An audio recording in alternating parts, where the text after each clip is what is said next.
To begin this morning, I'd like a motion to adopt the November 20th, 2014 Borough Board Agenda, which you can find at the table outside, and many of you have in front of you. So motion to adopt the agenda. I move. So moved. Second. Second. All in favor? Aye. All opposed? Hearing none, the motion passes. Next, the adoption for the October 16, 2014 Borough Board minutes as amended by Community Board 5 in terms of their report out. They amended some of their comments. And we corrected a typo too. Yes. Okay, so as amended. Well, yeah, because it would have implied something. Okay. So motion to adopt? So moved. Yes. Second? Second. Okay, all in favor? Aye. All opposed? Hearing none, the motion passes. Our first order of business is a presentation on the participant recruitment of the World Trade Center Health Impact Study. The presenter is Leonardo Trasande, Associate Professor of Pediatrics and Environmental Medicine at New York University School of Medicine. Welcome, Trasande. Great. Thank you so much. Wow, an pleasure and everything. Well, I know he's made the rounds through CB1, CB2, and CB3, I believe, right? Yes. Yes, I have. Yes. So, first of all, thank you so much for the opportunity to present here today. My name is, as I was introduced, is Leo Trasande. I'm a pediatrician and environmental health researcher at NYU School of Medicine. And I'm here today to talk about a study of adolescents who were exposed to the World Trade Center disaster in early life. So the upshot of this study is that there were substantial exposures around the time of September 11th for children, very young children at that, to a range of factors that could influence their long-term health, ranging from the dust cloud and dusts in homes, as well as in schools, to the substantial amount of stress, psychosocially and otherwise, that was an extra burden on those children. And to date, while pregnant women were studied for their health effects, while adults have been substantially studied for their effects, and we all know that there's been substantial attention also to the responders, not just the community members, children in the community who were exposed to the tragic event have been understudied as a population. So we were delighted to receive support from the Centers for Disease Control and Prevention, from the National Institute of Occupational Safety and Health, about a year ago, to conduct a study of the physical health of children who are exposed to the World Trade Center disaster. And the design of the study is complex, but it can really be boiled down to a couple of key details. It's been 13 years since the disaster, and so there's a substantial period of time that's elapsed since. And so one has to be really careful comparing the exposures of children so long ago with their health outcomes, and it's therefore equally important that we have, as part of the study, an unexposed population of children. So we're comparing 225 children who participated in the World Trade Center Health Registry and have been followed now for over a decade, and we're comparing their health to a matched comparison group of children who do not meet the registry criteria. Now, I will bracket a discussion and debate about the appropriateness of the registry guidelines.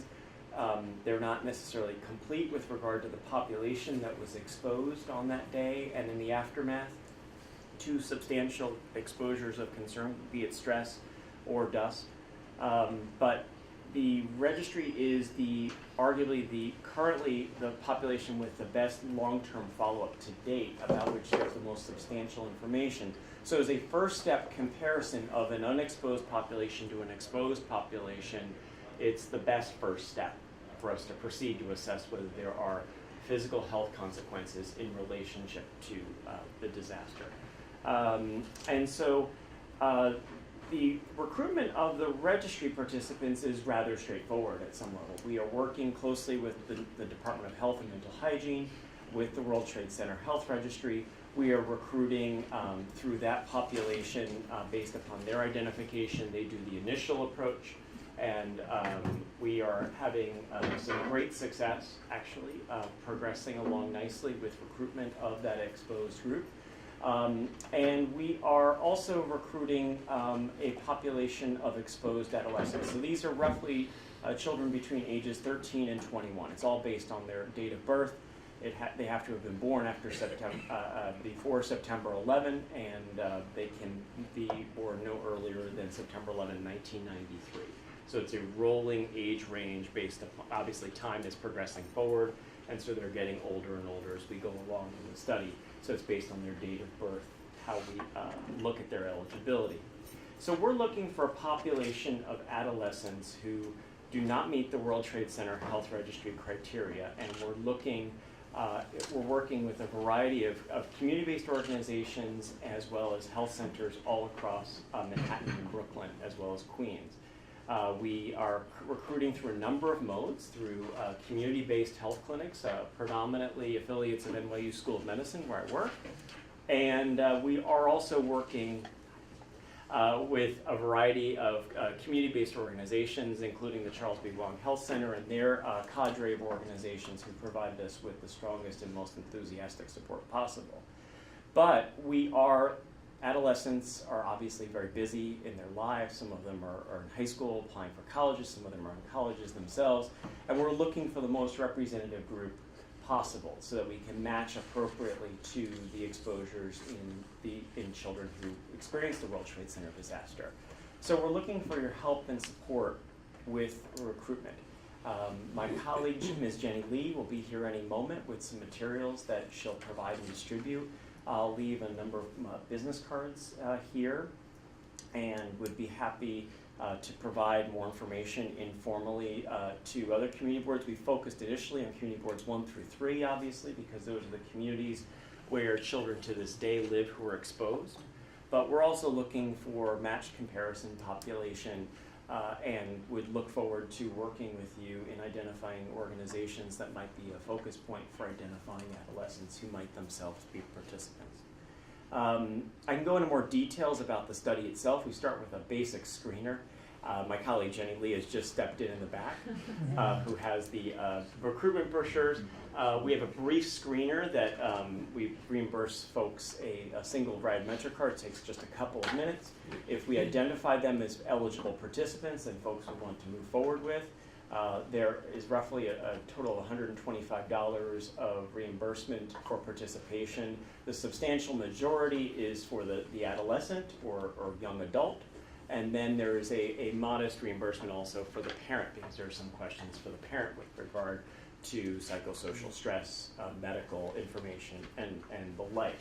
The study visit takes about 3 hours total. It's a single visit, and we do a comprehensive battery of lung function and heart health tests. Those are the 2 categories of health consequences that we're focusing on. And these are comprehensive, state-of-the-art examinations, not unlike what you might get in the course of a medical evaluation, so nothing outside of what usual care is, but it's not something that's routinely part of the primary care assessment that one would get.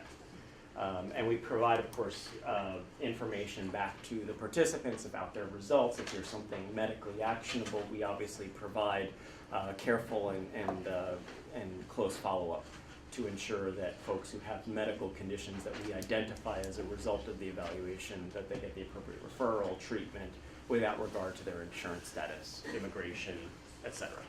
So with that, I'll pause there perhaps if there are questions or comments. I'm grateful. Yes? Happy to make you sure we were one. First of all, how many years have you been working with community boards 1, 2, and 3? Going back from the moment I started at NYU, actually, so July 2011. Okay. Going back way back. So we have a wonderful relationship with the program, and anybody who knows someone who falls in that category, I really encourage them to participate in this study. And if you don't fall in it and you qualify for, what do you call it, the cohort? Yes. To compare affected versus non-affected, I really encourage both the students and the parents to get involved, because this data is very important, and many of us have been fighting for this project for years. And it is a shame that it's taken this long, but now that we have this opportunity, it's really important for everybody to participate. So thank you. Thank you for those kind words. I mean, I think it's, and I should emphasize there's substantial information to be gleaned, not just for folks who are exposed to the disaster, but there are very few data on adolescents with regard to lung and heart health of the type that we're analyzing. There's some unique methods that we're pursuing to detect subtle, subclinical, I would call them, not under the clinical radar, effects on their health. So things like in the context of the epidemic of obesity, what's happening subtly with regard to the stiffness of the arteries in our bodies, centrally and peripherally. And so, as both many of you know, our family is one block east from the World Trade Center. My children will be signing up. So this is strictly, these are physical tests as opposed to any kind of psychological test that, that kids, how they react to that? We have a modest, limited psychosocial assessment. In part, we have to do it a little bit of it because we don't have such information on the unexposed group. So the exposed group already has a substantial wealth of information from the World Trade Center Health Registry insofar as they participated. But so that we have apples and apples comparisons, we need to have a modest subset of information about the unexposed adolescents to be sure that there are no outside stressors, non-9/11 stressors in particular, that are of concern. So I personally also participated not yet in this study, but other studies such as respiratory studies, and it's different than what you would normally get going to a regular physician. And they have it, it doesn't hurt, it's not painful, but you can find out data that you might not otherwise find out, because they have a special machine to do it. Otherwise, other than the prick of the blood draw. That's right. I really want to second everything that Catherine said.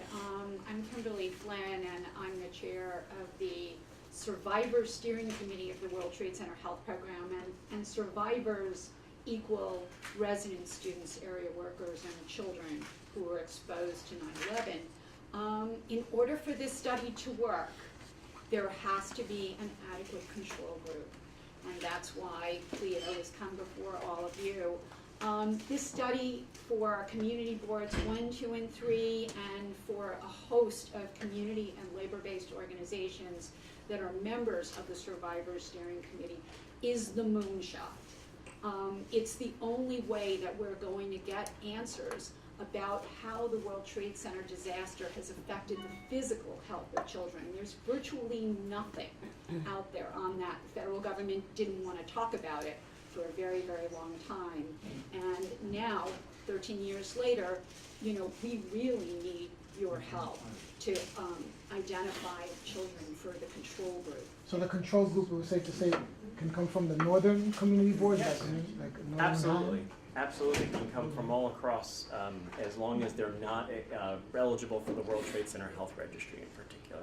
And Leo, can you say what the geographic boundary line was for eligibility for the health registry? I always trip up on the It's exact Canal. particular. It's Canal Street. It's Yes. Canal Street. Thank you. I get my. Oh, I'm canals sorry. and No, Houston. Fine. this is much contested. It was much contested. It's still an issue, but we have to live with it in terms of the data set that Leo has to work with. So exposed is below Canal. And I want to draw some emphasis to one point in particular. So some might ask, well, what's the implication of finding something subtle on heart health or lung health? But in adolescence, there are early signals that can be the basis for intervention, whether it's additional immunization, diet and physical activity change, other treatments that can have significant lifelong benefits as adolescents and young adults mature into full adulthood.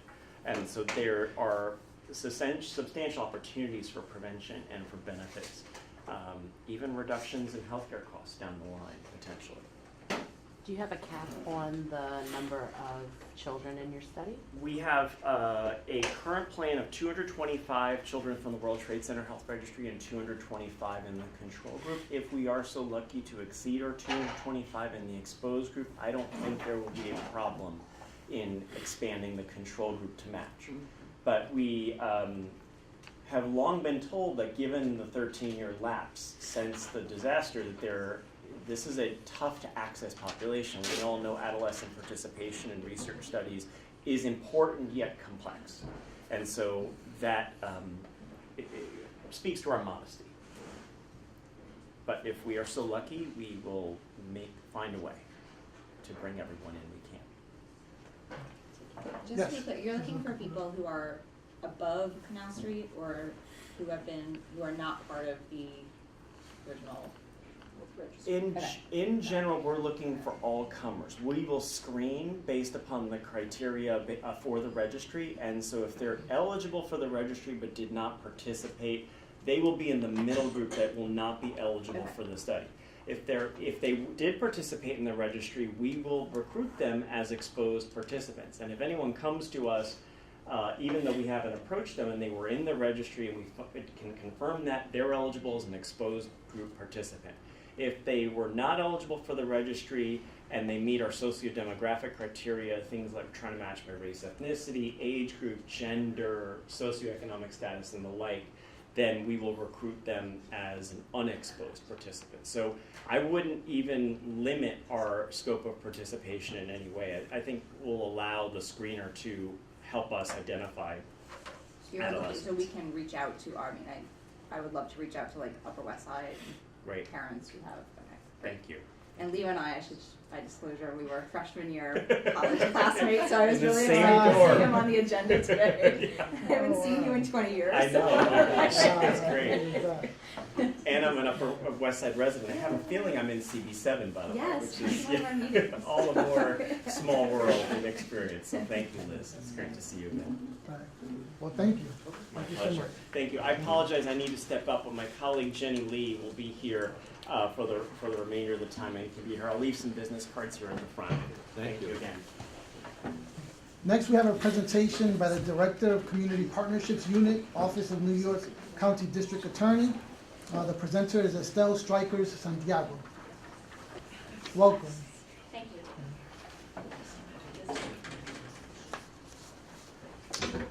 Sorry. Thank you. I'm also joined by, and I think some of you may know her, Linda Jones-Janae, who's the Deputy Director of the Community Partnerships Unit. So we actually will probably both be talking to you. So thank you for inviting us. Can I sit? Yes. Thanks. I'm going to sit. Thank you for inviting us to come and talk to you about the Community Partnerships Unit. Some of you may be more familiar with the former name that we went by, which was the Community Affairs Unit. And, oh, I think I'm here. So some of you probably have worked with some of the members of the Community Affairs Unit at the DA's office. And so I'm going to give you a little bit of context and history as to why we're now called Community Partnerships Unit and what the unit looks like. Talk about what we're doing now and a little bit about the vision of where we're headed with the unit, especially as it relates to working with you and the communities that you serve. So until February of 2011, the unit was called the Community Affairs Unit. Both Linda and I, Linda's been working in the unit how many years now? You know, she doesn't, for some years, and I joined the unit. Good answer, Linda. Yes, and I'll join her in not telling you when I joined the unit, which was at the same time she did. And prior to that, I worked with victims and did a lot of domestic violence work and counseling and helping people understand the process of the criminal justice system. So when DA Vance took office, he brought in an executive assistant district attorney to specifically look at how our office could be more effective and more strategic in our approach to public safety. So in addition to our role of prosecuting criminals, he wanted to find ways that we could perhaps reduce crime without necessarily increasing the prison population. So really being smart about who we're looking at and who's going to state prison. So to that end, he brought in Executive Assistant District Attorney Chauncey Parker. And so he oversees all of these kind of strategic initiatives and plans in the office. So in 2010, the office formed a unit under Chauncey Parker called the Crime Strategies Unit. And some of you may have heard of it, but what we did was we divided Manhattan into 5 different areas, and a senior level attorney was assigned to that area. It's stepped away from prosecuting cases for a while and got to know the public safety issues in that community very well by partnering with the NYPD, by partnering with community leaderships, by working with the Community Affairs Unit in our office. And so that has turned into a model called intelligence-driven prosecution, which now is being replicated all over the country. We had a symposium recently where DA's offices came to learn about this model. So during that, when I was at that time, I was in a different unit in the office, and I joined the Crime Strategies unit and was asked to look at two main areas under the umbrella of crime prevention. One was reentry. The DA is very committed to focusing on people that are coming out of state prison and ways that our office can play a role in working with the community to prevent recidivism, all with the backdrop of preventing violence, right? So I focused on what role our office could play in reentry and what role our office could play in reducing youth violence. A lot of the violence that's being committed in communities in Manhattan involve young people, young crews fighting against each other and hurting each other and hurting others. So to that end, we've developed a strong partnership with parole and agencies like Fortune Society and Exodus that do reentry work. We now have sort of daily communication with parole anytime a parolee is arrested. Members from our community partnerships unit work with parole to make sure that we're effective in how we handle those cases. If it's somebody who's a risk to public safety, we're going to come down pretty hard on them. If it's somebody who's been doing well in parole, and this was kind of a slip, we're going to think about what's the best approach in making sure that this person can get back on the right track. And then for the youth violence, what we started was we partnered with the NYPD, the Police Athletic League, and we decided to try to see what could happen if we, in a smart way, opened up a gym in a community where there's been a lot of youth violence and where the kids don't necessarily have access to really high quality resources like professional sports training. So using asset forfeiture funding, we also brought in professional basketball trainers with the idea that maybe if the kids came in and saw these guys who knew really well what they were doing, the kids would keep coming and we'd actually start something good. Well, it worked. The trainers were fantastic, and we ended up being the program called, yes, we appreciate your support. So the program's called Saturday Night Lights, and we were, actually at that time, Linda was covering the Lower East Side, and kept coming to me and saying, listen, you have it in West Harlem, but they need it in the Lower East Side, and was very persistent, as Linda is when she is advocating on behalf of the community, which is why we love her. And so our second location was at Boys and Girls Republic on the Lower East Side, and Linda helped to get that up and running. Fast forward, we're in East Harlem and Johnson houses, we're in the Polo Grounds, we're in Manhattanville, Fred Sam, George Washington High School, we're all over, and we will give you more information about those locations. So while we were rolling that out, and Linda and Community Affairs was continuing to do the work that they do, the DA realized we're doing all of these, successful initiatives out there. We should be working together. They should all be under one umbrella, and we should make sure that we're all talking to each other and that we're more effective by overlapping our work. So that's why we started the Community Partnerships Unit, and he asked Linda and I to lead it. And so now, under the Community Partnerships Unit, you have what were formerly Community Affairs area coordinators, and we're going to pass this out. This is sort of an outline of the teams that I'm about to talk about who currently work in the Community Partnerships Unit. So one bulk of the team is 5 area coordinators. They report directly to Linda. And they are the equivalent of what the former community affairs coordinators are. Some of you probably know them: Jocelyn, Manaya, Teresa Yee, Edgar Yu.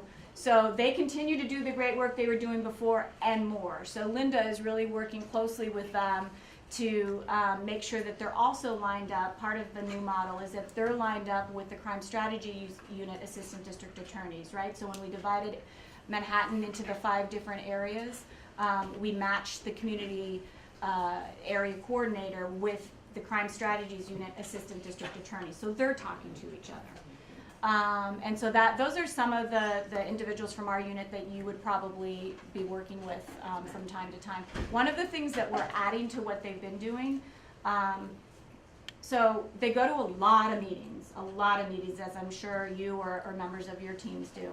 But what they're really working closely with Linda and with me now is when they come back, if an issue comes up that they think our office can help with or play a role in creating some form of an initiative or a program to reduce whatever the issue is as it relates always for us to public safety or criminal activity, let's try it. And so we've instituted a number of other initiatives. Saturday Night Lights happens to be our biggest.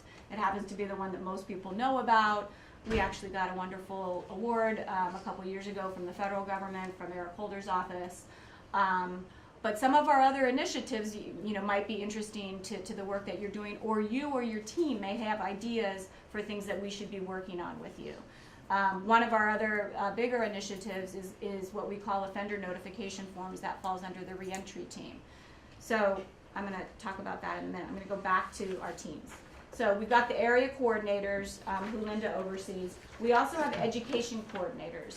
What the education coordinators are responsible for is making sure that we're getting into the schools, that we're going in. If we know that, and this is where the overlap comes in, if some of our team knows that there's a lot of gang activity in a certain community in, say, East Harlem, we want to make sure that our presentations are going to the schools in East Harlem. And that maybe it's not just one quick gang awareness presentation, it's actually meeting with the team, the school, guidance counselors, and the people that are trying to reach those kids and supporting them in their efforts to keep these kids on the right track and in school. So our education coordinators and our area coordinators are now working together to come up with projects focused on helping and supporting the Department of Education in their effort to make sure our kids succeed. Then our youth coordinators is our other team, and those are the ones that are working on the Saturday Night Lights initiative. And now they're expanding their role as well and working, again, in schools or with community-based organizations that work with youth.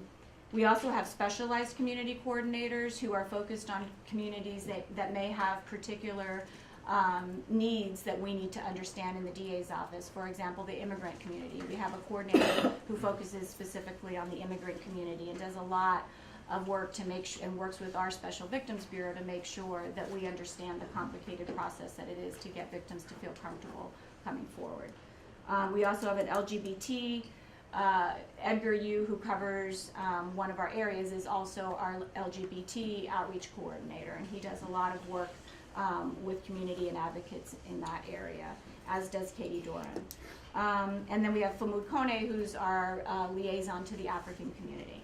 If you have any community groups that you think we should be considering in a more direct and close way, we will do that. Anything, again, as it relates to public safety and making sure that the community in Manhattan is safe. And so the reentry, I wanted to go back to one initiative that the reentry coordinators, so we have reentry coordinators who, as I talked about before, work with parole and probation and try to help people who are coming out of state prison from reoffending. Every month we do something called an offender notification forum. That's a huge partnership. Everything we do, anything that we've been successful with has been a partnership. It's been because of support from Gail Brewer for the Saturday Night Lights program.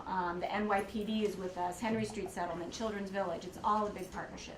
So the Offender Notification Forum is a partnership between the Department of Corrections, parole, and again, some of the other agencies I spoke to you about, Exodus, Fortune Society. Every month we come together and we meet with people who are recently released from state prison at a table sort of like this, where we're all on the same level.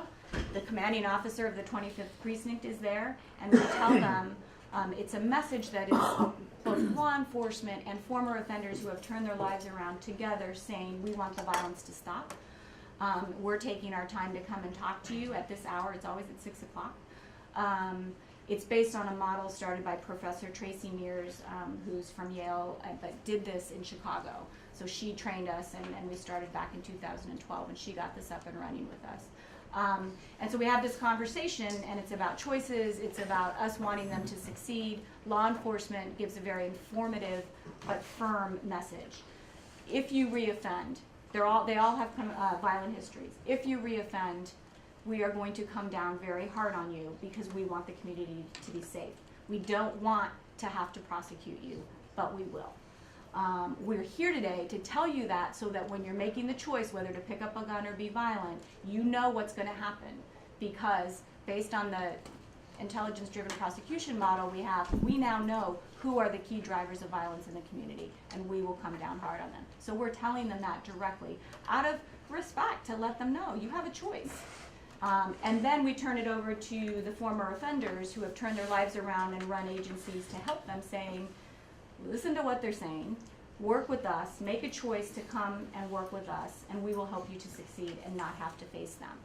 And I always tell people that you can see in the eyes of the participants and what they say to us after. Some people aren't ready, they don't hear it, but many of them, it really is a positive thing for them to hear this from law enforcement together with community-based organizations. The other thing that it does, it's a new conversation where law enforcement is partnering with social services agencies to try to address these issues. So the other part of our office is the trespass affidavit program and the narcotics eviction program, which Linda knows much more about than I do. I'm going to let her touch on that for a couple minutes so you're just aware that it exists. And before I turn it over to Linda, I want to say there's a lot of other things that our office is doing that's not directly under our unit, but that we are the liaison. So we make sure if you have a large immigrant community that you're serving and you want us to come out and have an assistant district attorney from our domestic violence unit or our special victims unit come out and talk and do a training, we arrange that. We are sort of the bridge between you and our office, and there's a lot of resources in our office that I don't think the community is aware of. One also that I should have mentioned is our new Family Justice Center, which is a partnership with the mayor's office. Some of you are nodding, you know about it. We have information about that here. If you haven't seen it or don't know about it, we'd love to give you more information about that. And our high school intern program. We have information about that. Our education coordinators run that, and our goal this year, we're very committed and focused to get more young people from our public schools to join to apply for the internship program. It's in the summer, it's 6 weeks, it's for sophomores, juniors, and seniors. It's a fantastic program where they're actually working in the DA's office for 6 weeks. They get mentors, they do a mock trial, they get real in-depth exposure for high school students to the criminal justice system in the DA's office. We want to see more Manhattan public school kids in the program. The requirements are you have to live in Manhattan or go to school in Manhattan. So we have more information about that. If you have any questions about anything I've talked about, you can talk to either of us. We'll give you our information. But I'm going to let Linda talk briefly about the trespass affidavit program and the area coordinators and their role with that. Okay, so good morning, everyone. Good morning. I'll first start with the two programs that Estelle mentioned, and that being the trespass affidavit program and the narcotic eviction program. Those two programs are a huge part of what the community coordinators do. These are unique tools to for the police department to use. So if in your offices you're getting complaints of a building that the residents are saying there seems to be some illegal activity, there seems to be a lot of traffic, there's an apartment that individuals are visiting very strange hours, there's noise, there's fights in the lobby, and we find that these conditions exist more in buildings in the north than in the south because we have a tremendous amount of buildings, a lot more buildings that are registered in the north. Basically, we can search, find the owner of the property, find the managing agent of the property, or perhaps you have that information. We will call them into the precinct, and of course, with their consent, they will sign an affidavit. Basically, it's a trespass affidavit that is kept on file in our office, is kept on file at the local precinct, and it basically gives the local precinct officers, that building owner's manager or owner, the authority and permission to enter the building without there being a 911 emergency call. Officers will conduct vertical patrols, and if they're finding individuals in the buildings that do not belong there, they're not visiting a tenant, they have no legitimate reason to be in the building, they will be arrested for trespassing. This is not applicable to NYCHA buildings because New York City Housing Authority buildings are owned by the City of New York, and NYPD officers are agents of the City of New York, so they don't need permission or authority from an owner or a managing agent of the property to go into those buildings. So if you're having individuals that are coming to your offices and they're complaining about conditions in their building that are anything found anything related to the issues I've mentioned, you should have them contact our office immediately. It's a very effective program. I find that in some precincts, the 19th precinct, for example, I work a lot with the special operations lieutenant there, and he tells me, Linda, when we enroll a building, because to enroll a building, we have to, of course, we give them signs that have to be posted at the building that warns an individual that if you're in this building trespassing, you can be arrested. In some precincts, just by the sign being posted, the activity just automatically stops, because people come to realize that there are repercussions and you know, for you hanging out in this building, and you're not allowed just to hang out. We find oftentimes when buildings are complaining about buildings that are near by schools, for example, children that are on lunch break or they're going to school and they just want a warm place to hang out. I find that police officers are sensitive enough that they know that this is just kids hanging out in this building, and they, you know, once kids see officers coming into the building, of course they're gonna leave, they're gonna go outside, and we'd rather them go to their school building where they're supposed to be, as opposed to hanging out in a lobby of a building. So it's extremely helpful. And so for more serious conditions, if there is in fact an apartment in the building where there's illegal activity, rather it be prostitution, gambling, narcotics dealing, for those more serious situations, we work with the appropriate unit within the police department to make sure there's an investigation conducted. And if there's an investigation that leads to the fact that that residential building is being used for an illegal business under the old boarding house laws, we are allowed to assist the landlord with conducting a narcotic eviction. We call it a narcotic eviction because of the fact that 90% of the times it is for narcotics, but it can be used once again for any illegal activity. So we basically, after the police department conducts their investigation, there's a search warrant. We put together what's called a redback. We send it to the landlord, demanding that he start an eviction proceedings. We assist him with those proceedings, even to the point of sending someone from our special litigations unit to court with him to assist with the eviction of that individual from the apartment. Eviction sounds a bit harsh, because what I find in many instances, especially when we're talking about NYCHA apartments, and you have an apartment where there's a search warrant executed, where narcotics found in the apartment, oftentimes because of, you know, just financial situations, you have a lot of situations where younger children are living with grandparents. Perhaps the grandmom doesn't even know what the grandson, what type of activity he's up to. We've had search warrants executed where everything that's found related to narcotic activities in that grandson's bedroom, and now grandma is pulled into court on an eviction proceeding. So we're not so harsh that we're going to go forward with that, but we are going to come up with some sanctions and stipulations that we expect the family members in that household to adhere to. Even to the point of saying, okay, when your grandson is released from prison, regardless of when that happens, he's not allowed to return to this apartment.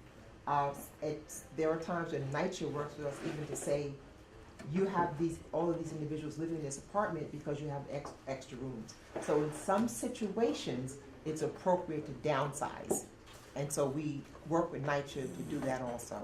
So our staff of community coordinators, once again, most of you know them.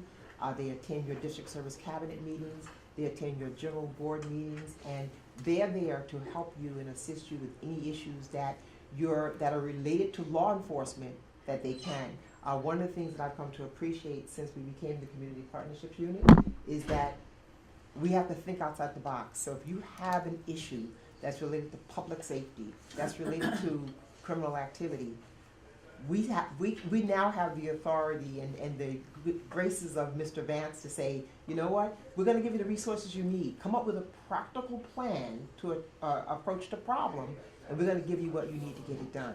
So when you're working with our coordinators, please, you have issues that you want them to be involved in, make sure you bring it to their attention. If you need to contact me, feel free to do so. And we will come up with a plan to assist you to deal with any activities or any issues that are related to public safety. I think that one of the biggest issues that we deal with right now are homeless conditions, issues around shelters, issues around I'm not gonna say the letter K and the number 2, but you know, these are like just profound issues that we're dealing with, and we're working with so many other city agencies to approach those problems. And so at any point you're working on similar issues, please feel free to pull us into the conversation, into the discussion. Thank you. Want to leave some time for comments and questions? Certainly, I want to say thank you for all the work you all do. We in Community Board 9 have been working very closely with you, and your stakeholders meetings have been great. But the no trespass, that was the way that we were able to really take back our community in CB9, because it really works. We're really thankful because having officers have the ability to be in buildings and doing verticals really keeps people out. So if you've not participated, certainly, you know, get in touch and look at doing that. Also, I just want to share with you all that it's been 2 weeks ago now, we had a major human trafficking bust, 144th Street, as a result of similar activity, criminal activity and drug activity in the building. And so, again, having the no trespass has been great for our community. So thank you. Thank you. I want to just, the human trafficking, I want to make sure everybody knows that we have a specific unit for that, not only to focus on, you know, prosecuting when it happens, but really a lot of work is going to help the victims of human trafficking and really taking a different look at how we work with victims. The young lady was reunited. Her father was looking for her, actually. So, David, Nick, and then Matthew. Very informative, and thank you for coming. So, would you say if there's a problem, the first call is to the precinct, or is it to you? Or how do you? I know you work with them and coordinate, but So if it's a situation where it's an emergency and someone's safety is at risk, the first call should be to 911. no, I understand that. But let's say it's not an immediate critical safety issue, but you know that there's some activity that you need attention to. I mean, we have, you know, police council meetings every month, and the 6th precinct where I represent that area, you know, they're very good, but and your folks are also at those meetings. But I'm just curious, because I'd like to really, you know, do an email last time on this presentation. But are you saying, tell me, so is it the first call to the police or to you, or? I think what Linda was saying is correct. It depends a little bit on what the issue is. We're always available and you may call us and say you should really call the police directly. So you can certainly reach out to us either way. We, and especially the Crime Strategies Unit, also if it comes to sort of you know, concerning drug dealing that's going on and people are concerned about how to reach out, we can help with that. The Crime Strategies Unit is working side by side with the NYPD. And Linda's team, you know, under Linda's guidance, knows when to turn something over to the ADA. And so you can always call Linda or me to just get direction. Can you give us a takeaway with all this contact info? With everything, or? No, with the Contact information. Yeah, we'll give you the contact information. Okay. Definitely. We'll give you, so we have a list, and it breaks down the teams that work in the Community Partnerships Unit. I would say we gave you a lot of information, and you're welcome to call, you know, Linda, definitely if it involves the area coordinators who go to your meetings and there's something related to that, you can call me about the unit in general. You can call either of us anytime about pretty much anything. Thank you for coming. We also have, so this is information about the Saturday Night Lights initiative. It shows all the locations. We have volleyball, soccer, basketball, and then depending upon your individual community, this is what we call our all sites flyer, at least lists all of them. You may want specific flyers for the site in your location or in your community. So for example, the first one I pulled up is All-Star Volleyball, I think in the Heights, in Washington Heights, at the Armory, the PAL Armory up there. So we also have some site-specific flyers for you. We have information about the high school intern program, which outlines the program, and some copies of the applications if you actually have some kids already that you're thinking of, or some agencies that you might want to work with.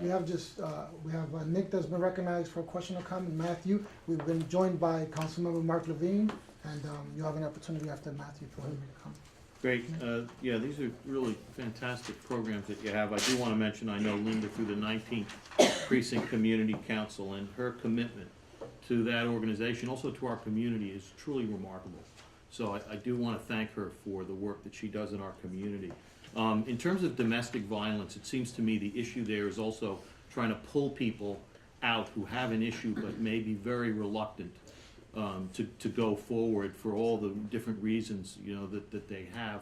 What do you recommend in situations like that, or in terms of how the community board and the community should be trying to get people to be able to come forward and let them know there's help there? What else can we do to help you there? I think if you can get a group together, we will bring people from our office, from the Domestic Violence Unit, from the Family Justice Center to come and talk directly to. That's the best. If they can, I mean, we can talk about it, but if they can hear directly from the team at the Family Justice Center, where somebody can just walk in. If you have an individual person that needs help, they can go to the Family Justice Center and get any, even if there's no arrest, if they're afraid to come forward.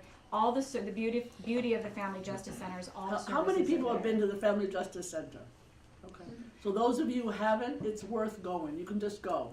You need to go see it, and you can bring members of the board and the office. Just so it's amazing, just to see it, because then you will be more willing and interested in reference. If you want to bring a group down, Linda and I can help you to organize a day when you come. You get a tour. You sit in the conference room, and ADAs talk to you about how they Definitely can help worth you. it. Matthew?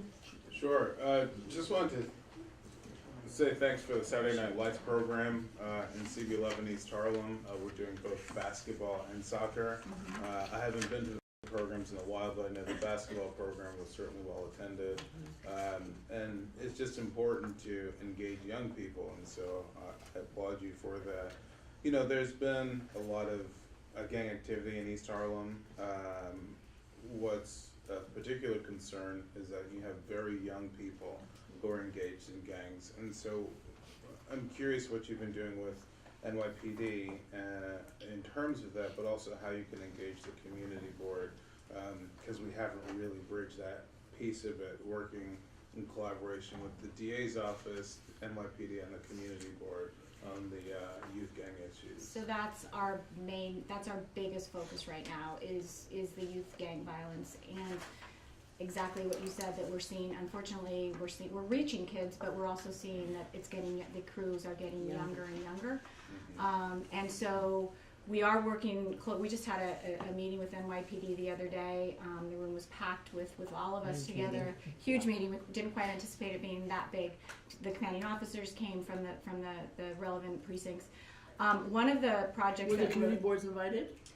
This particular one, because in the beginning it was about intelligence, Okay. was law enforcement focused.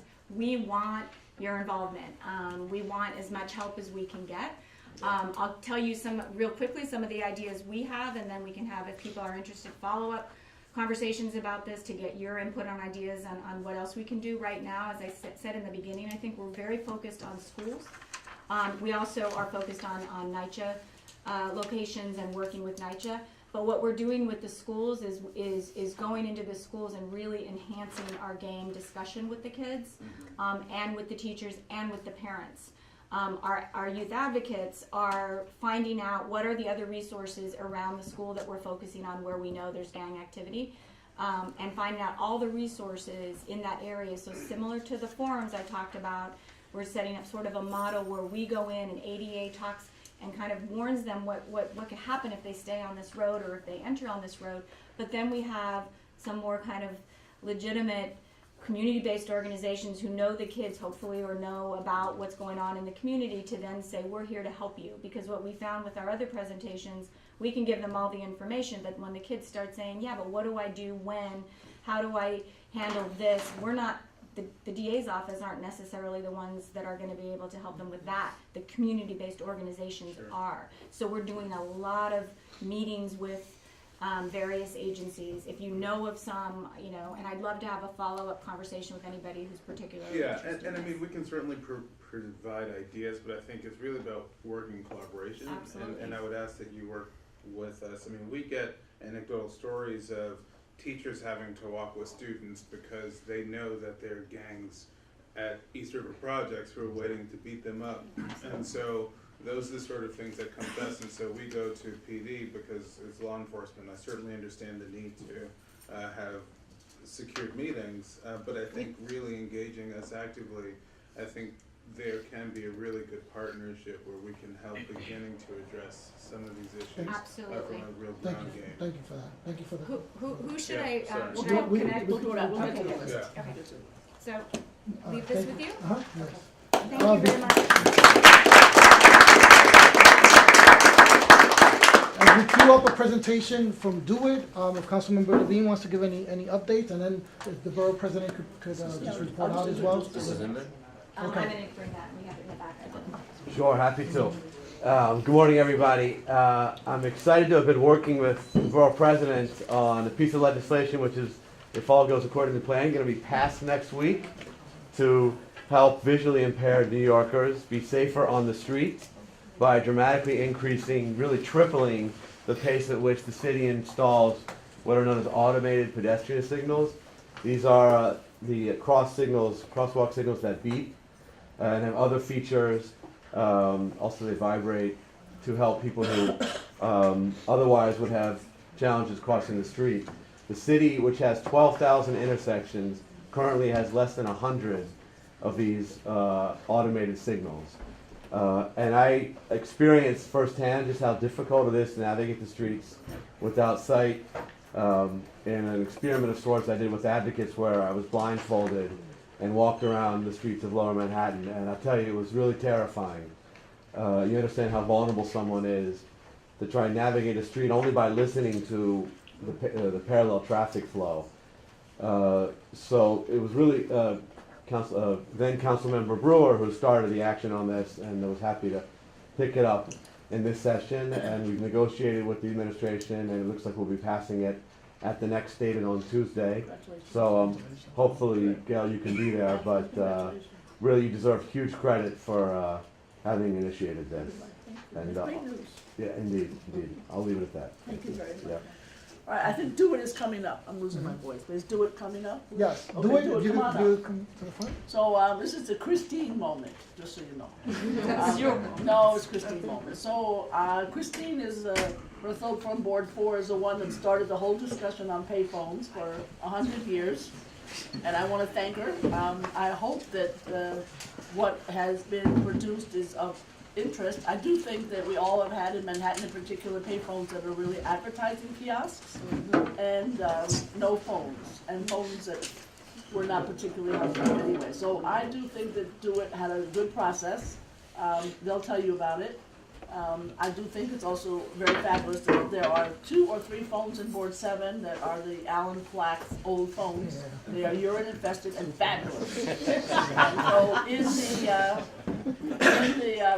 the contract, they are remaining. I have to give Do It credit. I just can't believe it. So in general, they will explain the notion that people will have this kind of device. Well, let me just say the other possibility is in terms of startups. I am going to want to if anybody wants to do a startup for a bench or a chair to be near it, so that we could sit there and plug in and do whatever we need to do in terms of the technology. I would love to be a part of that startup, right? Anyway, I want to thank you because you've been working really hard, and coming here today is a big deal. So I don't know if it's Nick, whoever wants to, Nick Spordone, whom I know extremely well and have a lot of respect for, and you can introduce your team. Thank you very much. Thank you. Well, with an introduction like that, good morning, everyone. Thank you so much for having us. We wanted to give you kind of the quick and dirty, or obviously answer any questions as well to come up, about the latest stage of the development of the payphone. I have given this obviously a lot of thought over the years, both in speaking with you and responding to your concerns. Mostly just to Christine's. Well, Christine, but Gail's office has been great. A lot of the community boards we hear from all the time. Wally and Noah are always calling up about different particular issues. Patrick Fergus is here, who works on payphones. Paul McNicholas from Do It. Brett Sykoff. And these two fine gentlemen I'll introduce in a minute.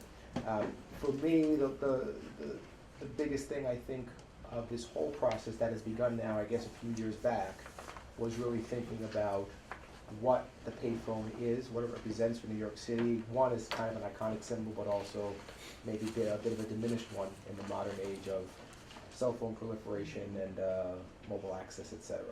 But also too what they could be, right? We have a lot of infrastructure on the streets that run to these phones today. We have copper in a lot of places, we have fiber in other places, we have power, we have a lot of infrastructure that supports these phones, even though the phones for the most part function as de facto advertising kiosks. So what we said to ourselves back 2 years ago or so, during the summer of 2012, was these things are going to expire, or the franchise for these things is going to expire in October 2014. So we knew a few years out that we wanted to take a look at the payphone anew and see, rather than just rip everything out, if there was a real possibility to transform these things into things that people actually want.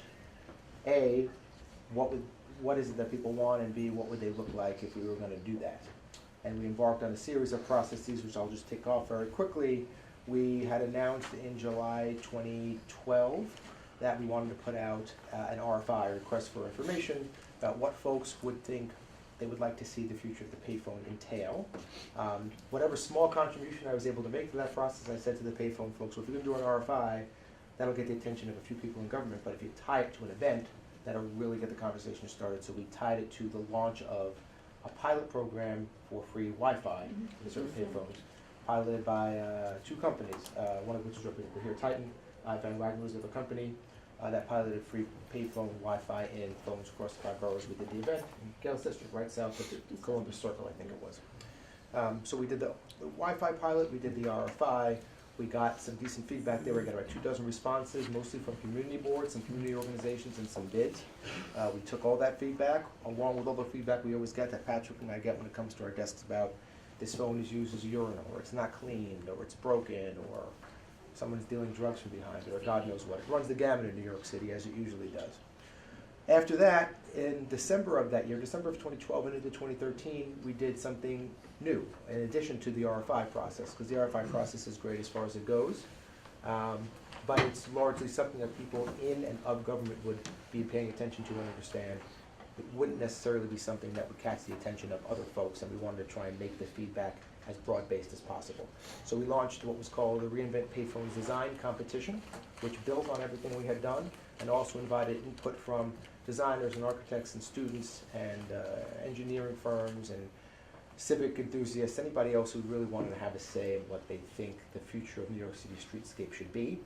That was very successful as well. We got hundreds of contributions from across this country and the world. And we had a popular vote on Facebook to decide who was the best. That wasn't a binding decision, but it allowed us to get some additional feedback on these things and what they could become.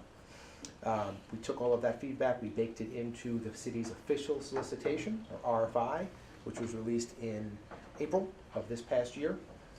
Mayor de Blasio's team came in. They were really instrumental in getting the RFI kind of to the finish line, taking a good look at it, and kind of, I know Jeff's not here, Jeff Merritt, but he always says kind of de Blasio-fying it and making sure that there was a real strong emphasis on equitability in the build, local economic development, and a lot of the values that are very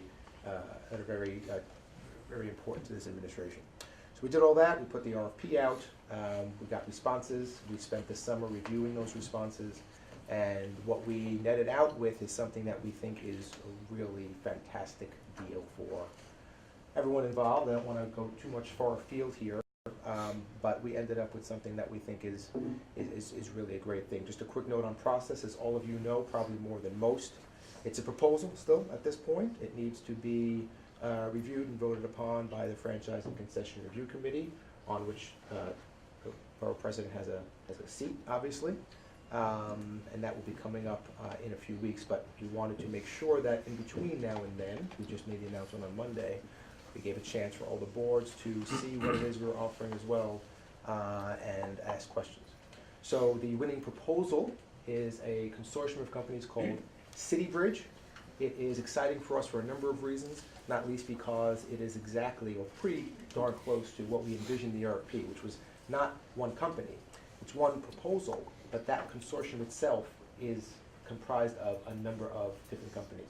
There's Titan, which is outdoor advertising and owns payphones today. There is Transit Wireless, which is running the fiber in subways to wire subways with fiber as well. There is Comark, there is Control Group, there is Qualcomm, who am I forgetting? So there are, and antenna design. So we have elements of the technology, of telecom, of advertising, of fiber, all in one package here. So one of the things that generally plagues payphones in the past, you would know, is payphone company X gets a complaint and they say, well, I can't fix the phone because it's Verizon's copper that's causing the problem, and it sits there in a state of disrepair for God knows how long. We hope with this new arrangement that's not going to happen, because it's kind of one whole package. So at the end of the day, City Bridge, if the proposal is approved, would be the single point of contact to make sure these things are maintained. Also important for you, before I get to the really, really fun stuff, the current franchise agreements call for these phones to be cleaned twice a month. The new proposed contract calls them to be cleaned twice a week. So they're going to have a team of folks roving the streets, waiting to make sure these things are cleaned and in good working order. The really big ticket items for the public generally, I know the board would have other concerns and questions about siting, et cetera, which we can certainly get into. The big ticket items for the public, what we're talking about here is the RFI set as a baseline, the requirement for free public 24/7 Wi-Fi, free 311 calling, and free 911 calling. That was the floor, and we wanted to see how far above that floor proposals would come back with. And City Bridge came back with what we thought was a world-beating proposal. It was not just free public Wi-Fi, it was Wi-Fi that has the potential to be up to gigabit speed, which is 1,000 megabits per second. It's the fastest broadband available anywhere, wired or wireless. It's about 10 times, is it 10 times faster? How's it compared to Fios? It's about 45 times faster than what you would pay for about $65 a month for in your home. So people are paying a pretty good penny in their home for speeds that are not going to be nearly as fast as what we're going to be offering through this proposal for free. Calling domestically, anywhere in the 50 states for free. Charging stations. What else Access to city services through touchscreen with integrated lighting. By the way, this is presentation, by the way. Yeah, right. Let's transition to the presentation. Yeah, so that's kind of the background, and I want to just turn it over to Scott and Colin here. I will also kind of do the reveal, if helpful, and you guys can feel free to pass these around. Okay, so go ahead. Nick covered the whole thing, so. Okay, good morning, everybody. My name is Scott Goldsmith. You think it's cool, too. My name is Scott Goldsmith. I'm the Chief Commercial Officer of Titan. Titan is the managing member of City Bridge. We are really overjoyed to have been selected as the winning proposal in the New York City reInvent Payphone RFP. I want to just take a second to thank the Borough President. She really has been there every step of the way in this process. I remember we met on 57th Street when we put the first Wi-Fi unit in, and really it's her leadership, I think, that pushed to it, along with some folks in the existing payphone business, to try to really revolutionize the way that services are delivered on the streets of New York City. The RFP, as Nick said, was really designed to challenge what was possible. And it's really a once-in-a-lifetime opportunity to reinvent the payphone and bring a new revolutionary technology to the streets of New York. You know, really a chance to make the lives of everybody in New York City better. And so the RFP did encourage us to form a consortium, and that's exactly what we did. City Bridge is a consortium of companies that are expert in technology, connectivity, advertising, user experience, and manufacturing. It's designed by New Yorkers for New Yorkers. I'm a native New Yorker. I grew up on the Upper East Side, Board 8 member for my entire lifetime. I'm raising my kids here. Every time I walk outside and I see a payphone, I get proud. Suffice it to say, we have been stuck for a long time with an aging infrastructure that is completely unacceptable to all of us, including the people who are running those payphones. And when we were told that we were going to win this award, I thought, this is the coolest thing that I will ever do in my lifetime. So my kids think it's really cool because they go outside and they see the phone and they see the model. So City Bridge is a consortium of 4 companies. Control Group, which is Colin's company, is a New York City-based technology and strategy user experience design firm. They're like the mad scientists. I'll tell you a little about it. Qualcomm Incorporated, which is really the world leader in Wi-Fi, 4G, and next-generation wireless technology. Every one of the phones that you have in this room has a Qualcomm chip in it. They know what they're talking about when it comes to Wi-Fi, and they really will keep this technology fresh for the entire 15-year contract. Comark is a leader in design and manufacturing for interactive hardware solutions, especially ruggedized solutions. They do ruggedized solutions for the military and other street furniture. Very important that these units pass the baseball bat test. They need to look great and they need to be rugged so they don't get, and we can talk a little bit about how we're going to upkeep them and why we think they're going to be left alone, frankly. And finally, Titan, my company, we're a New York City-based media company which helps municipalities develop solutions through innovation and advertising. As Nick said, the extended team is Antenna Design. Antenna designed this unit. They are also the folks who are responsible for much of the New York City subway new infrastructure, the turnstiles, the vending machines, the insides of the car. They are a world-class design firm that's been recognized throughout the world. And finally, Transit Wireless, which is a New York City-based company which has an existing fiber infrastructure in the streets of New York currently. If you're at certain subway stations, I think there are 78 of them now. Soon to be all of them. All of them, and you look at your phone and you have Wi-Fi or 4G service. That's Transit Wireless delivering the service, and it's really actually a very robust service that's going to be throughout the city by the end of 2018, probably. When we started this process, I remember one of the first meetings, I thought New York City deserves to have the best technology on its streets, and that's exactly what we designed. There is nothing like this anywhere else in the world. It just doesn't exist. So it's going to change the way we interact with the city. It's going to change the way that we interact with each other, and it's really going to touch New Yorkers, every New Yorker on a daily basis, in every community in all 5 boroughs. So with that, I'll hand it over to Colin, who again is the partner at Control Group. He's going to take you through highlights of Link and how it's going to bring the fastest available free Wi-Fi service to all New Yorkers. Well, we'd like to leave some time for questions and answers too, so yeah, you can just keep it. I'll keep it quick. So you have Colin et al. From Control Group. We are located just across the street. We're really excited about this program. We are planning to deploy 7,500 units across all 5 boroughs.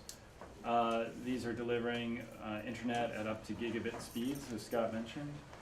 So to put that in perspective, how fast is a gigabit? On a typical public Wi-Fi network, it would take you about 20 minutes to upload 1,000 photos. On your home internet connection, it'd be about 5 minutes. On a gigabit link, it would be about 10 seconds. So it's really fast. It's has the integrated lighting. It has easy access to 911, 311. It has a tablet interface that will allow for access to city services. It's an open platform, so as the city develops new applications, they can push them there. We can include community applications like apps that come out of the Big Apps program. It has a really fast phone charging, so as the new phones come out, that work with it'll support all phones, but the new phones will charge. I think you get about a 10% charge in about 3 minutes, so it's really pretty good. And we think there's just amazing use cases here. We think there's great use cases for students able to access data-heavy resources, able to sync playlists instantly, call home from anywhere in the city. I forgot to mention that it is free calling for anywhere in the United States.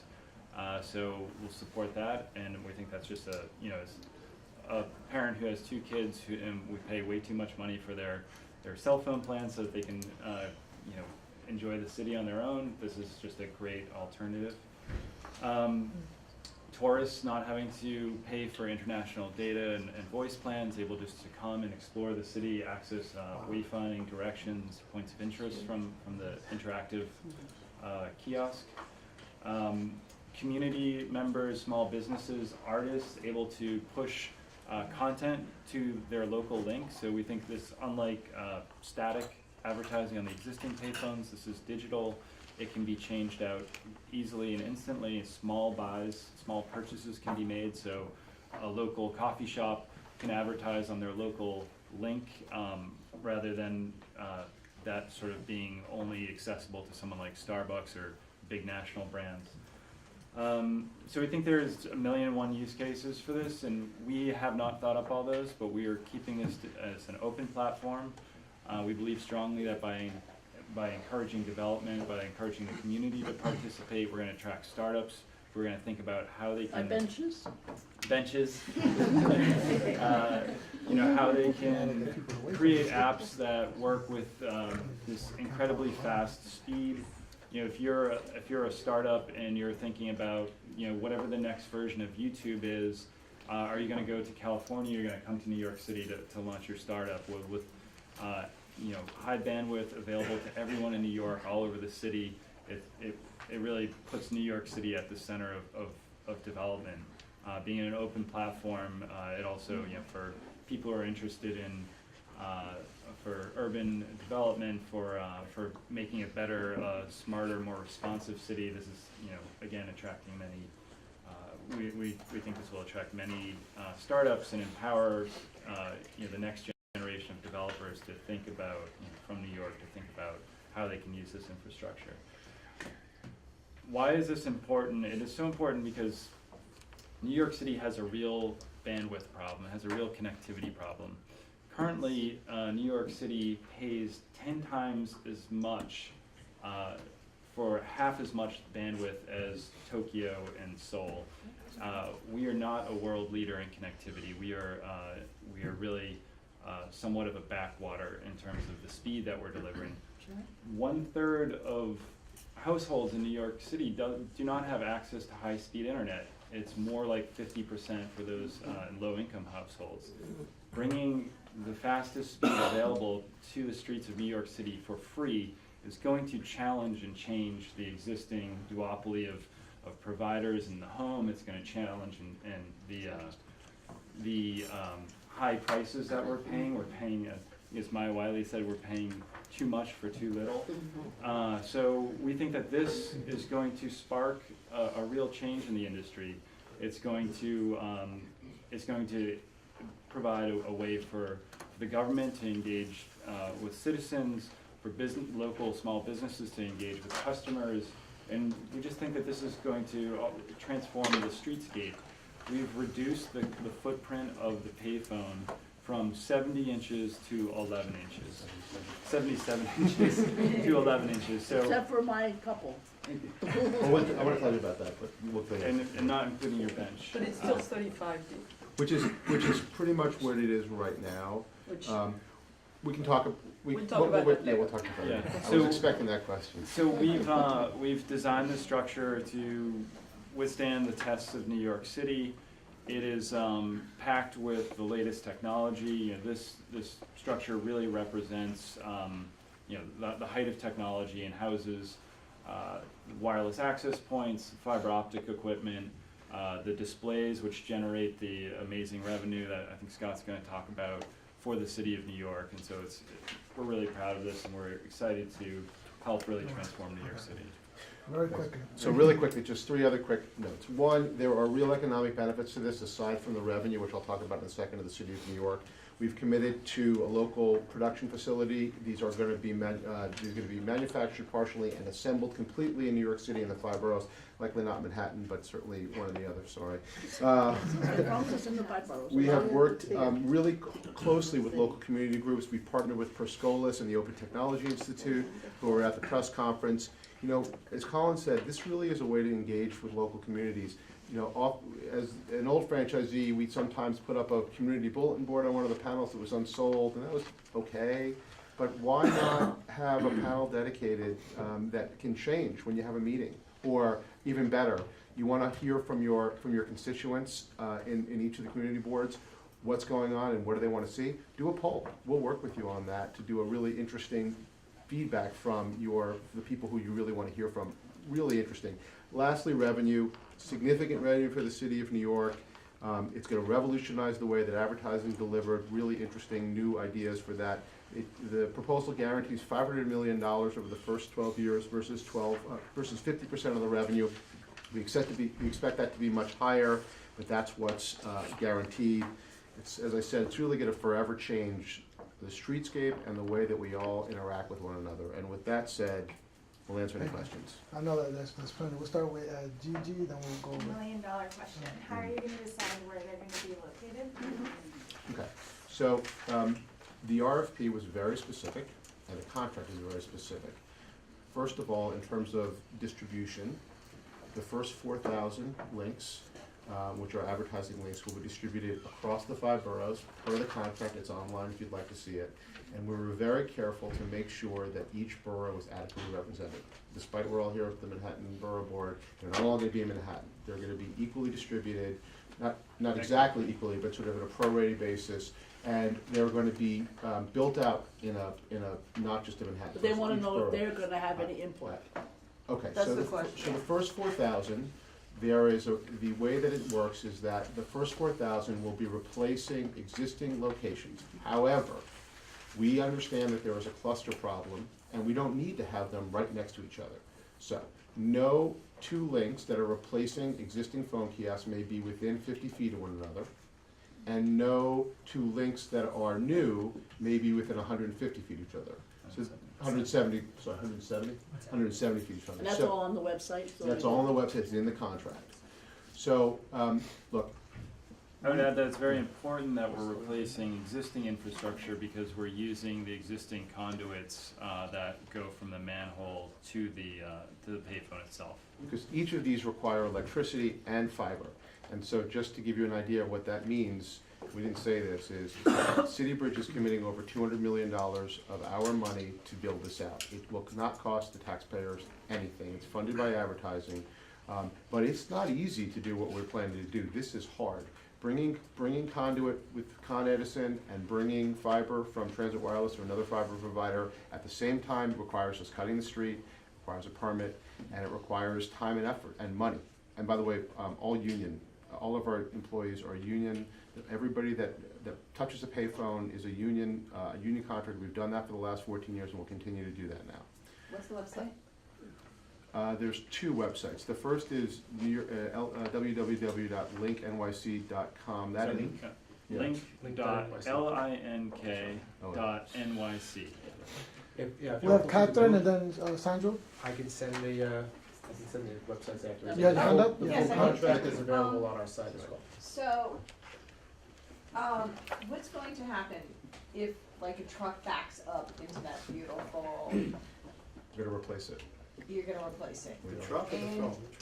Another Depends, issue. is it a city truck? Because garbage trucks have them a lot.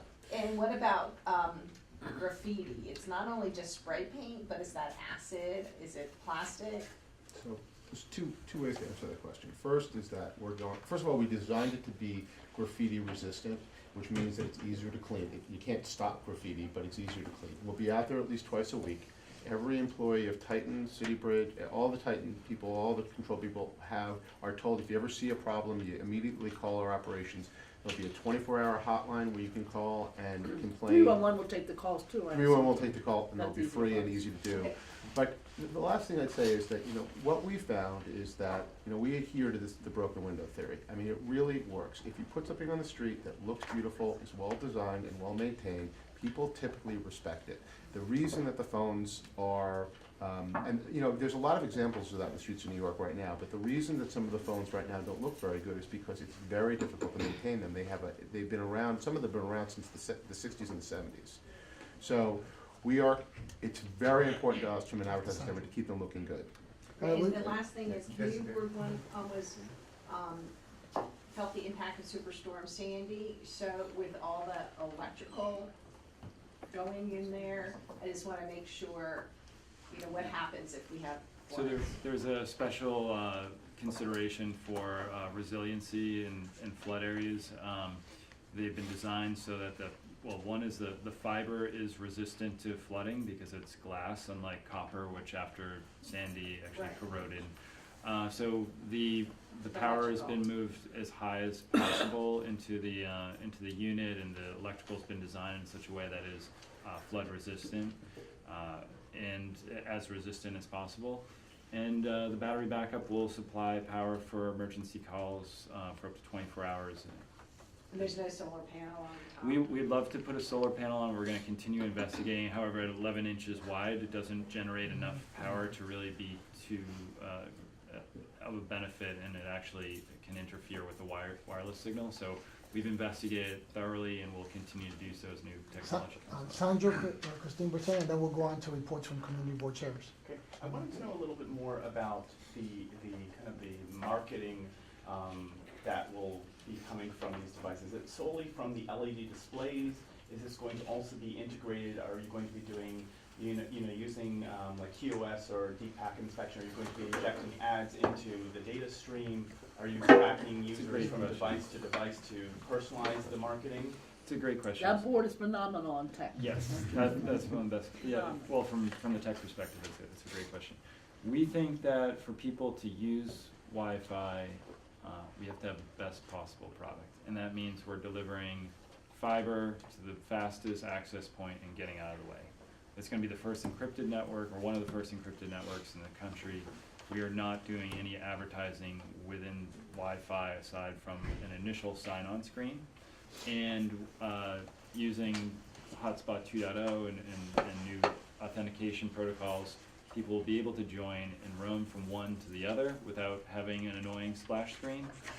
So we are not, the revenues generated from this are really around the two large advertising panels. They're going to be slow motion digital or static digital, depending on where they are, which is very, it can look like print but be changed out more frequently. So we take privacy and respect to the internet very seriously. So I hope that answers. Go ahead, Christine Bertens. Real quick, does that mean there's no revenue generated from the smaller units, or?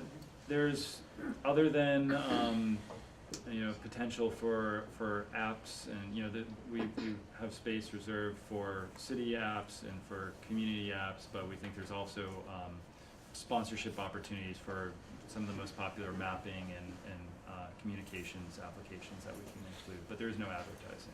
Christine Bertens. So, first of all, I want to congratulate you on the product. It looks really, really, really good, and the process, which has been, I can see in the contract, I read the contract end to end. We wrote it. Actually, they wrote it. There is a lot of the input that we gave, which is incorporated, so I want to thank you very, very much for that.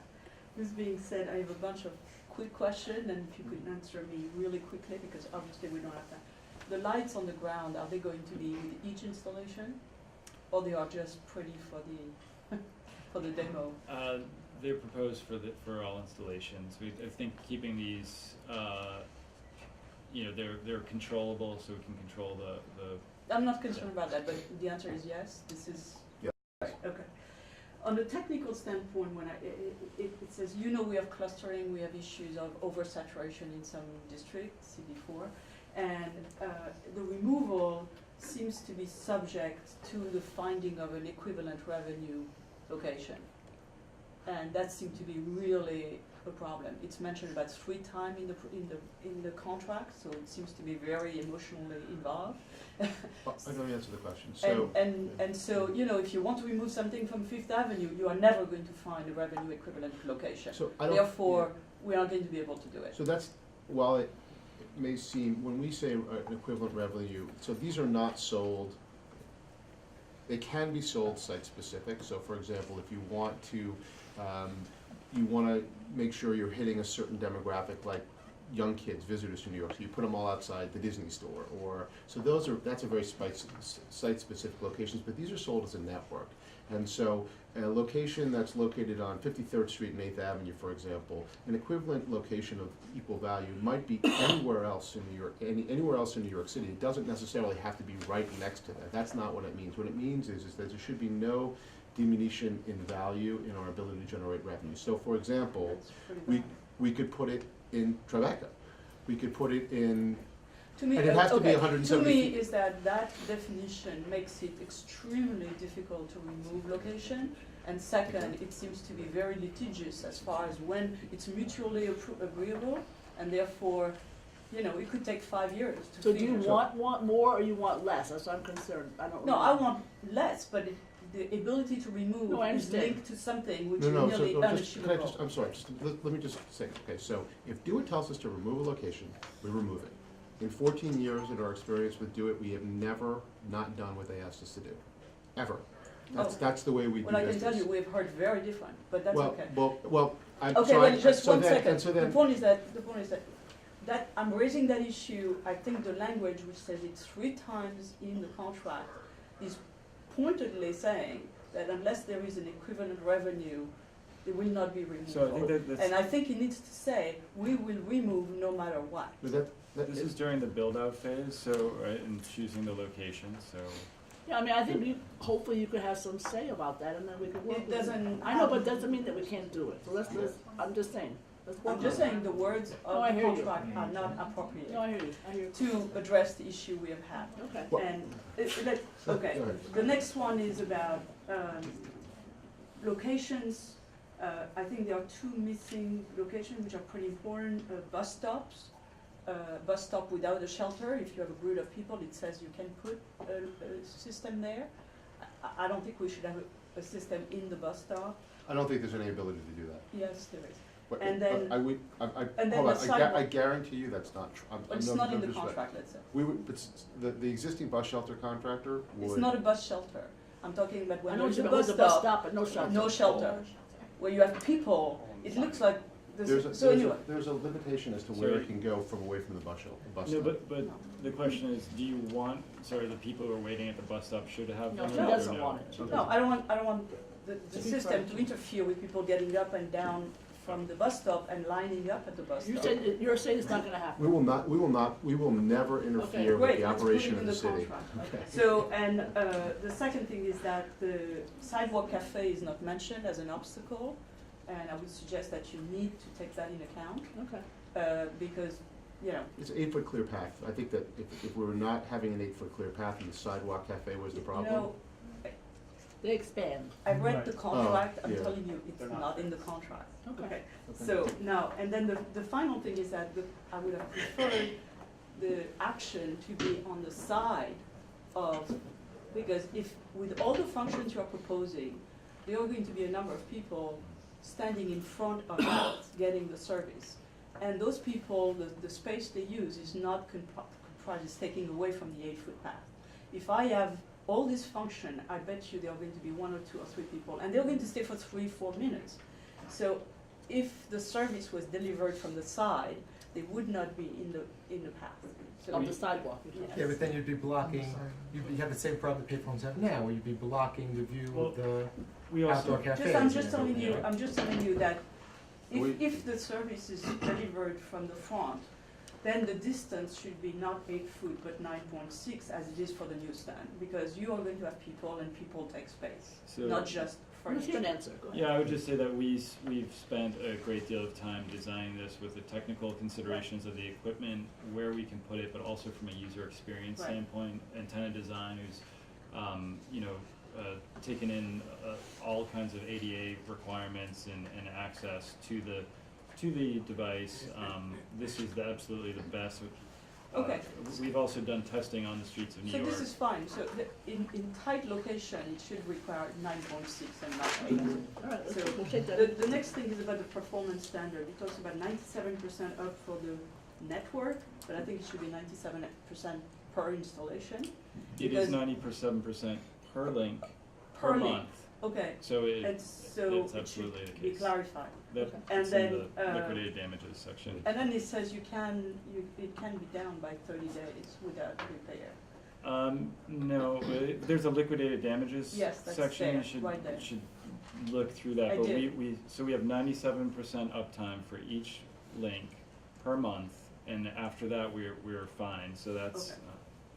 So, and then the advertisement, the New York City and Company is coordinating so there is no way really for communities to push content there unless you go through New York City and Company, and I don't know whether that's. No, I think we can work, that's okay, Yeah. we talked to them about that. And And then- actually, can I just say on that, my understanding is to talk about it, it'd actually be easier, because it's something that can change more readily. absolutely. Then, well, hold on, let's just talk about that for 1 second. Yeah, so this is, Because you could have a community board meeting. you could have a community board meeting, you could ask to push content there that can happen immediately. It can go for much shorter amounts of time, so it's much easier to get your message up when you want it up without Yeah, I sort think of that's taking fine, up I'm more just time. concerned about the funnel. Then finally, the equity, I think, 3,900 in Manhattan, 900 in the Bronx. I mean, that's not a real network, right? this is, I mean, if do the people in the Bronx need only 900 links to have I'm a gonna let network? them worry about their own goddamn problems. But is the north of Manhattan going to have the same problem? That's the issue. Is the north of Manhattan is going to have not a network, and then the south of Manhattan is going to have a lot of networks? This is an increase over what's currently there, and this is also, you know, the reason why the payphones are in Manhattan primarily is because a lot of people come into Manhattan to work and to go about their business and go shopping. And you know, we've thought about this a lot, and there's considerations, but if you go home and you're inside your house, you're not going to be using the link that's on the street, and so you know, we Just want to be will sure. look, we will look at all the I locations. just want to be sure that every place where Right, we have a we'll lot look of at- people who can afford a lot of. I understand that, we'll look at the locations. 'cause The other thing that's noteworthy, I'm sorry, Go ahead. is that the contract contemplates 7,500 over the initial build of 8 years, scalable up to 10,000 at the discretion of the city. So when we get to the 7,500, knock on whatever this is, and all goes well, we can then add another 2,500 in places of the city that need that additional service. So there's an extensibility there, which I think is really important, and a real focus on equity. I don't think, and we don't want to overpromise. Is every street in every borough of New York City going to have gigabit speed Wi-Fi? No. You could put less But in Manhattan. it's going to be very fast People want it. and in a lot of places. People want it, Chris. I And it's know not gonna this, be in, this, it's not gonna be in the home. we'll have to carry some of this conversation offline, but thank you, I'd like to thank DeWitt for the presentation, very, One more quick question. You talked about pushing information into it. So with the community board saying, because that's what we hear about, can we, with a code, push information like our agenda and our calendar onto these within our community board without going through a third party? Is that where we're going I with think the goal would be to put an app on the tablet interface that was about your community board, that you could update content to that, you could have polls and that kind of information Great, that's on great. your own. I applaud you, it's a great thing. Thank you. Thank you. Thank you, first we'll start off with, community board chair updates. We'll begin with community board 1. Great, thank you. It's been another amazing month. I just want to let people know, one puree had down by Battery Park City, next to the Battery Park, the fences came down and there was a soft opening. That particular puree was behind fences for several decades, so it's incredible to be able to welcome back into the community. The Fulton Center and King Street concourse just opened up a week ago Monday. I encourage everyone to get on or off of the Fulton Center. It's incredible. It's architecturally pleasing as well, and people are actually smiling when they're at that station. They just can't believe it exists. It's wonderful. And another big milestone was the reknitting of the World Trade Center back into the fabric of Lower Manhattan. People were moving into both 4 World Trade Center and also into 1 World Trade Center. I'd also like to thank the Port Authority Police, the NYPD, and the FDNY, and everyone else on the window washing incident. We had a tour of 1 World Trade, which was wonderful. Our community people worked. In addition, we had a New York Rising meeting, and we're working closely with the folks in Lower Manhattan. The governor's office announced a $1 million proposal to create a 1-acre wetland in East River Park. So that was the first project of many that are going through the pipeline. And at Tuesday's meeting, we learned that there is something called the Notice of Funding Availability, it's a NOFA, and it'll be a big project that all the communities rallied around, which is the Resource Recovery Center. So $11 million will be available for it. So we're, so they're also probably looking at partnerships as well. So you need a place and an organization to be able to make a resource recovery center. In addition, Community Board 1 passed a resolution on fracking, and I'm going to encourage, if it passes tonight, which I suspect at the full board meeting, that other community boards consider this for Manhattan, because there is a strong, we don't know, but the Department of Health at the state level has been told that they're going to release a report by the end of the year. So it's already almost the end of November, so it's December. And we just, when we get that, we might want to share it with you. The other community boards can rally around that as well. And of course, everyone knows about the South Street Seaport. It's been a major project downtown. We had the presentation from Howard Hughes Corporation last night here at this room from 5 to 7 for the Seaport Working Group. And the landmark process will begin. The ULURP has not begun yet, and Community Board 1 proposed, and I'm hoping that other community boards would be supportive of this idea. If the tower were to be relocated somewhere else, possibly, outside of the South Street Seaport Historic area, there's a pier that everyone is familiar with, the helicopter pier. So, and guess who owns the helicopter pier? EDC, New York City Department, Development Corporation. So this could be an opportunity that could be a win-win. It's not as though the financial district needs another residential tower or hotel, but if you could possibly site it so it's actually a win, that's something that is going to be looked at. Thank you. Community Board 2? Yeah, besides our normal slew of liquor license applications and zoning requests, and landmark decisions that keep our board hopping. We have two things. You may have read about this new Pier 54. It's been all over the papers in the last few days. A new park is being created in between two piers on a sunken pier. They're going to build it up. Barry Diller is paying $130 million for it. It's going to have like an open air Shakespeare in the Park kind of theater, and it's on different levels. It's very interesting. We're still looking at it. We haven't gotten the formal presentation yet. It has to go through a review process, so that's a big thing for our community. We are hearing the meatpacking bid tonight at my full board. We will now have. I said something funny. Okay, no, the funny part's in there. So this will be our 7th bid in CB2. All a part of 7 bids are located in CB2. So I think we're the most biggest board. No. Who is? You are. Yes. We'll discuss it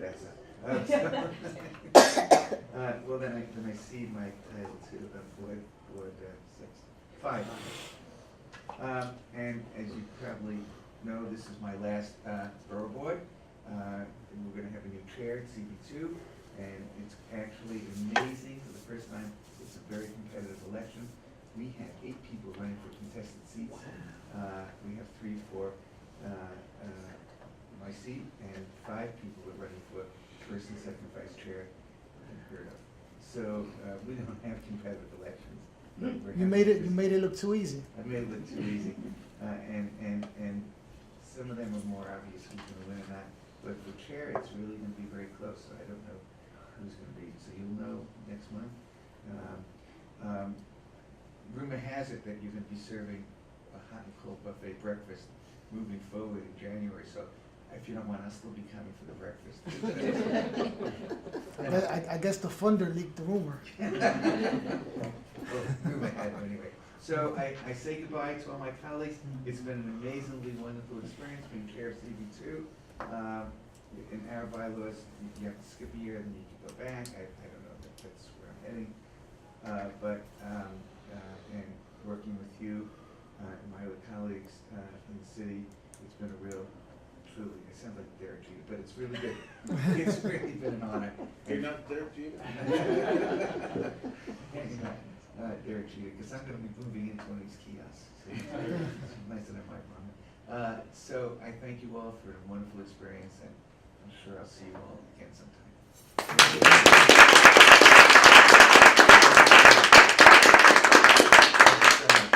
Hard to top that. You could resign. Right now. Right now. That's my announcement. No. So CB3, just 3 things very quickly. We've seen a drastic rise in homelessness in CB3 with particularly in the parks, and there actually have been some altercations between the homeless individuals and residents and park goers, and so that's something CB3, we're going to discuss that today at our executive committee and think about how CB3 can be involved and kind of do outreach. We've already been working with kind of the Barry Mission and different organizations in the neighborhood to try to get a better sense of kind of why and where we could be helpful, but that is something that's really a concern for us.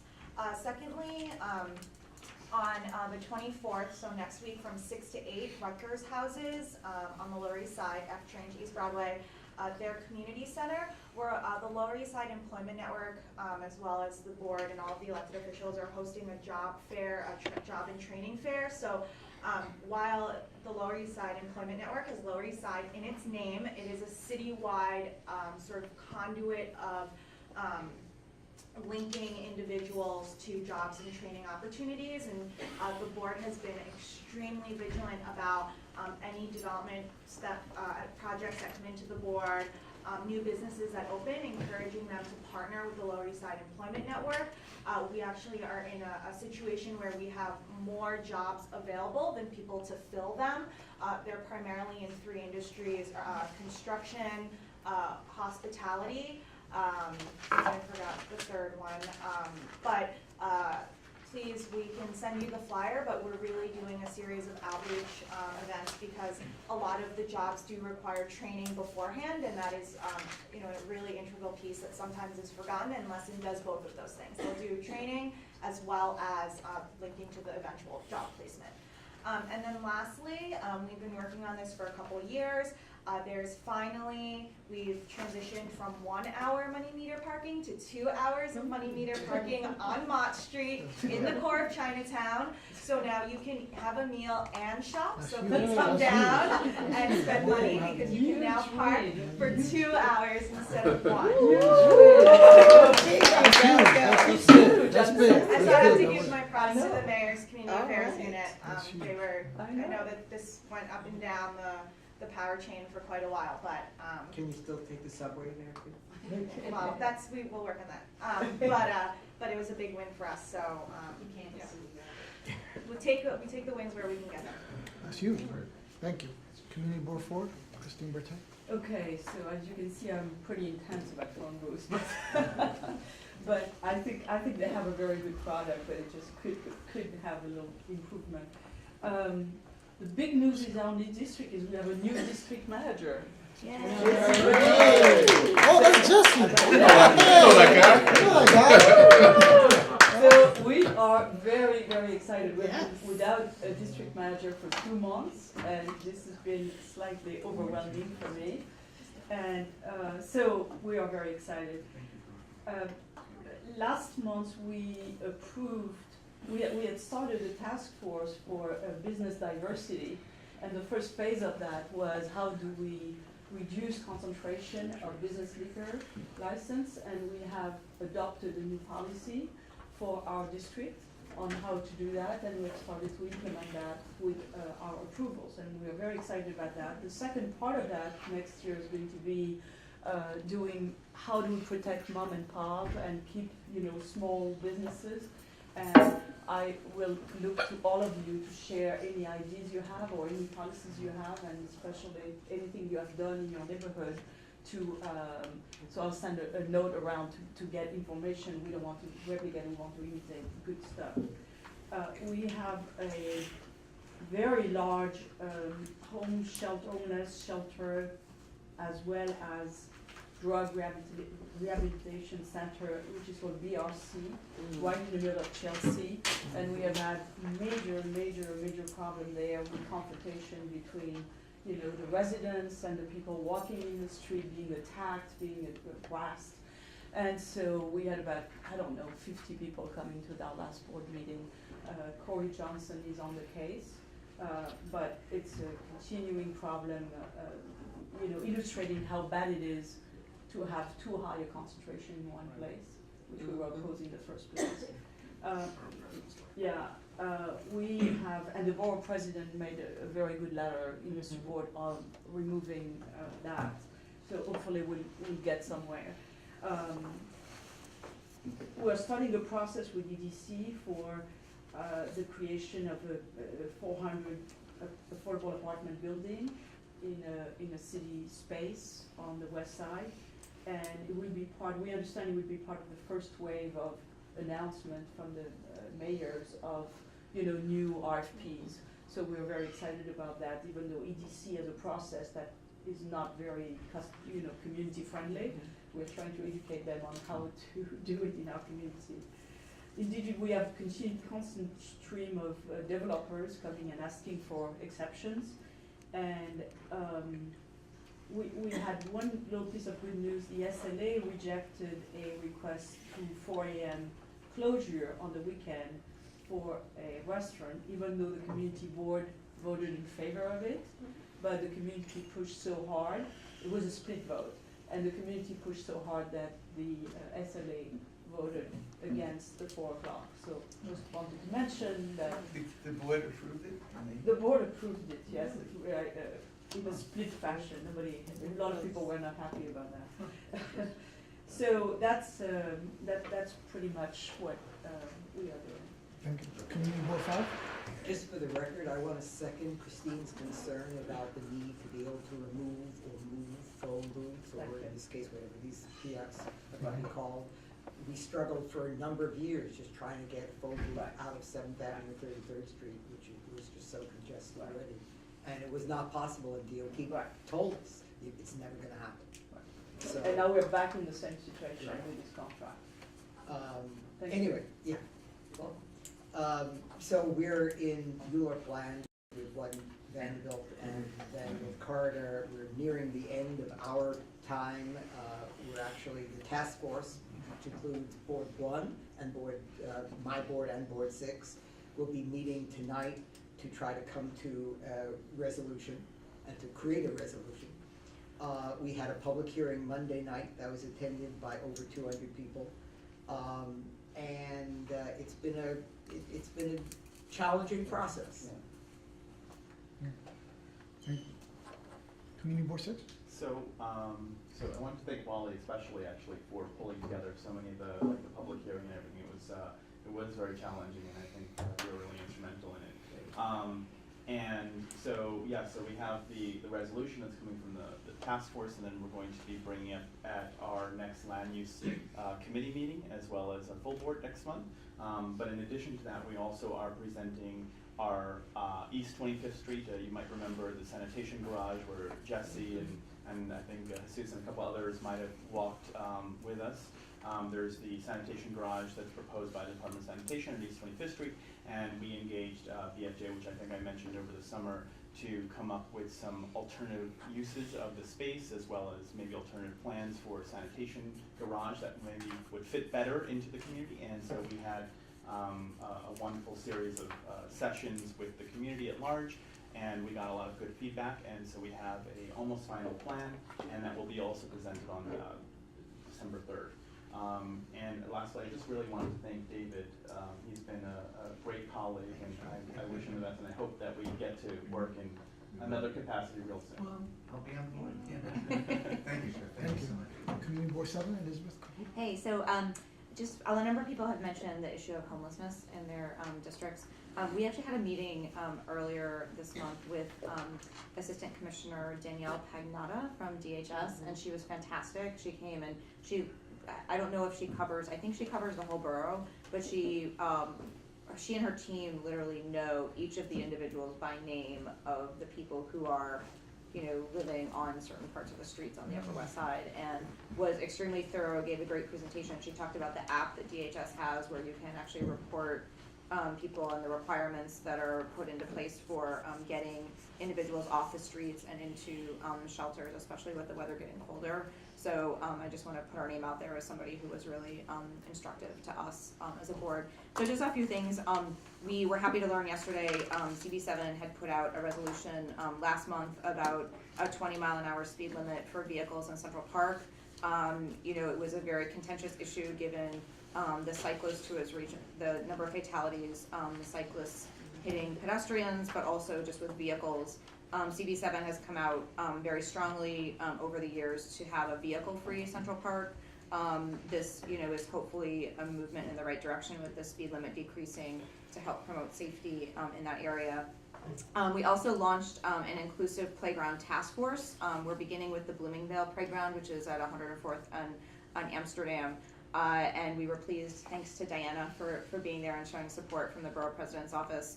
The Parks Department gave a great presentation. This is really to sort of look at playgrounds in a way that is both inclusive and also accessible. So we had a great report by the Parks Department, and I'd be happy to talk to anyone about the effort. The goal is to start with this particular playground and then move throughout the borough on future playgrounds as well.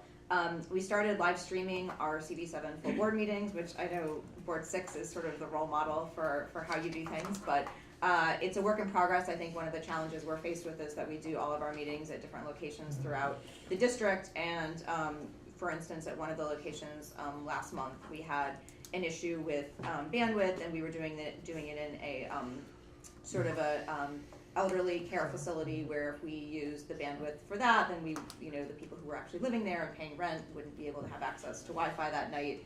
So it's a work in progress, but I think people were pleased with it. And as soon as you have the phone booth, right, well, that's it's a great. I was really pleased to hear that, and I really like the idea of us being able to upload our information. The whole reason we're doing it is to try to make the work we're doing more accessible to people. So just a couple of other things.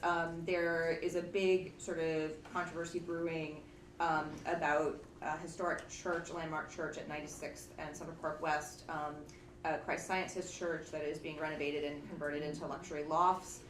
That's coming before our full board in December. It's a preservation issue, so it's already in the works and happening, but it's brought out a lot of people from the public. In December, we're going to be meeting with, our housing committee is going to be meeting with Airbnb, and that also has been met with a lot of controversy. Well, I think it's a very complicated issue in the neighborhood, and to be frank, I think that nobody from Airbnb has actually come and spoken to the community. They've taken a very top-heavy approach, as we all know from what we've seen in the subway shelters and everywhere else. They have done very little engagement at the community level, and I think it'll be an important meeting just to have objective questions answered. I think elected officials also are not necessarily aware of sort of, they mention the number of housing units that are being used, and that the Upper West Side is like the primary place where Airbnb is sort of festing itself. We want to get answers. We just want to find out from them, and I think it'll be, rather than it being a hostile audience, we're hoping it can actually be a real conversation with somebody who's supposed to represent Manhattan for Airbnb. So we'll see how that goes. When is that? When is that? It's it'll be the second Tuesday in December. So I think it's the 12th maybe. Yeah. The 9th. Okay, thanks. You guys know dates much better than I do. So we might send somebody up. Yeah, it would, Yeah, it would be great. And I think his name is Max Pomerank, and he's made, I told him, I was like, the best thing you can do is try to go to community boards and actually talk to people rather than putting subway ads in. But, yeah. So we're also, I wanted to thank, I guess, Aldrin and the BP office for the leadership series. We had a number of our members go to it. I think particularly the diversity and inclusivity training that went on, I think was very helpful. We had a lot of people attending it, and I think more will attend future ones. And I would love for sort of us as, I guess, board chairs to be as involved as possible in those efforts. There was a survey that went around, those types of things. I think the more that we as the leadership of the boards know about that, the better, and would just love to stay. I think they were really important for our board and will continue to be important. So thank you very much. And we have really exciting things going on the next couple weeks with the parade coming up and Winter's Eve, which is a great celebration of local businesses on December 1st. So hope you'll all come up to the neighborhood. That's it for me. Community Board 8? 3 things. We need funding for the Esplanade. This is and this affects Matthew and I both. It's an important issue. The structural issues there. Yeah. So money's really important. We need to stay on top of that. And basically, what we're going to be doing is just putting that at the top of our list in terms of funding requests whenever it comes up. We're just going to list that. As long as I have any influence over it anyway. Second issue is traffic and safety. In our area, there's concerns about additional traffic that we're going to get when the Marine Transfer Station opens up. There's also going to be construction there. We asked for a meeting, basically, where the Community Board 8 would have the meeting, that residents could come out, and then the city could have representatives there from sanitation and DDC. They refused to have a meeting. They want to do it through the CAG group, which is the Community Advisory Group, which is appointed by the mayor, the borough president, and some other folks. And so they want to just limit it to that group. So I'm going to be going back talking to you about a way that maybe we can have a meeting. We want to make it constructive. We're not there at this point. We don't want to sit there and bash them about this issue, but we have serious issues When that I is think it need to be opening? discussed. What's that? When is it opening? Well, that's a good question. I mean, we're still working on the issue of the ramp. Right now, it goes right through the soccer fields where the kids play. We're very concerned about it. The other problem is that it turns from York, and trucks would have to take a right-hand or a left-hand turn. So a kid could be standing on one side or the other, and the driver would never see him. And so we think that's really not a good place for it to be. So I don't probably I don't know, in a year from now or 2 years, I don't know yet. That we haven't given a final date on when that's going to be finished. But we're sort of working through all those issues. The third thing is that overall, traffic conditions in our area are particularly bad. We've got a lot of construction going on in York Avenue. There's 3 hospitals that are going up, building new facilities on York in the 60s, so and in the low 70s. So we're actually, as part of a condition for approving Memorial Sloan Kettering, their building and Hunter College, we were promised a full-length traffic study of York. There's been a lawsuit by some residents about that, so maybe that's held that up, but we need a traffic study sooner rather than later. By the time we get the traffic study, everything will be built, and maybe we won't need one, but that might be 5 years. So I mean, we really need to go back to them. I'll ask you for some help on that too, to kind of push to get a traffic study for our area. And especially again with what's going on. The 2nd Avenue subway has created traffic problems, and then again with the transfer station, we're going to have more trucks coming into the area. We really need it, especially in that sort of York first area of our district, the eastern part of our district. It's very important we get some kind of a traffic study to understand what's going on. That's it. Thank you. Community Board 9? Yes. First, we'd like to thank the Borough President's Office for the comprehensive Ebola forum that we had. We had the Center for Disease Control and many doctors who are actually working in Western Africa, and it was a very, very comprehensive event, and we were so thankful to have it.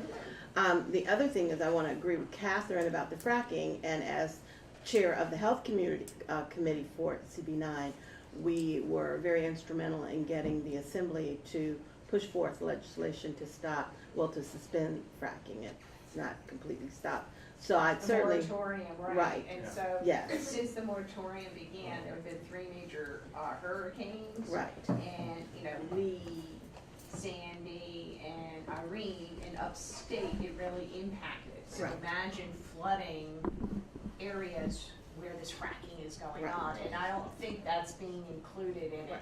So we're gonna make a And we friendly should note all be looking tonight, at and doing would love resolutions. to share it with you. Yeah, we actually did pass a resolution. I would encourage all the community boards to look at doing that.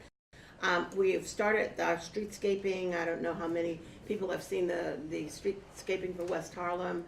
It's actually beautiful, but unfortunately, when we approved the streetscaping, we did not take into account that Columbia University would move two of our, one historical restaurant in our area, the other was a newer, the Dinosaur restaurant, and so those restaurants are really burdened now because their sidewalk cafes are destroyed, their business, the Floridita, we're now negotiating with Columbia University to see if we can get them to hold off and give them a suspension of rent, because otherwise the owner is afraid he will not be able to maintain his business, and that business has been so important to our community. They've hired people for years and years and years, so that's a major event and issue that we're working on. We also are very happy because we were able to get $14 million worth of professional contracts coming back into our community as a result of development. Our communities have always been overdeveloped and we've never gotten anything. So it was very controversial. I know there's a part of our community that did not and fought against the St. John Divine, development, but they develop anyway, and we don't get anything. So at least this time we were able to sit down at the table with them and get $14 million in professional contracts in that project. And then yesterday we had a construction forum where we had 82 young men and women who came out who were signed up to work in the non-trades. So, and many of those were from Grant and Manhattanville houses, and that is important because as the DA's office reported earlier, we had one of probably the largest police busts in the Manhattanville and Grant houses where we had hundreds of young people that were actually arrested. Many of them have been released on bail. Some of them were actually sentenced but will be released back into the community. So what do? We believe that if we can help our young people with more jobs, then certainly we can eliminate some of the violence. We met with the new president of St. Luke's Hospital, and I think all of you know, year before last, and again, Borough President Brewer came out and protested with us against the elimination of the pediatrics unit at St. Luke's, as well as the downsizing of a lot of pertinent services to our community. So the new president seems less egotistical than the old one. And so we had a really very good conversation. Before meeting with him, we met with the New York State Nurses Union, so they gave us a lot of information that we were able to then negotiate with him in terms of better staffing practices, because it sounded scary. Based on the conversation we had with the Nurses Union, I'd be leery about going into the hospital. I think I spoke about that once before here. So things are looking better. Looking at the federal guidelines in terms of the stay that hospitals can keep people, especially those on Medicare, it sounds like St. Luke's is developing better services on the genuine side. But on the downside, they are selling off property, and they've sold 4 buildings. And again, that means possible, not possible, we know that means developing. So we're concerned about that. They're supposed to get back with us in terms of who the 2 contracted properties have been sold to. We're also in the process, I think we found out who the developer is for the psychiatric building, that old building, both landmarks, so we want them to be protected. And we also don't want some great towers developed there. And of course, I don't know how many of you saw on the news and newspaper that we had the groundbreaking of PS 186. After, my God, over 20 years, we got all the funding together for PS 186, and actually that building starts going up. It will be a Boys and Girls Club as well as affordable housing. So we're excited about that. Thank you. Thank you, sir.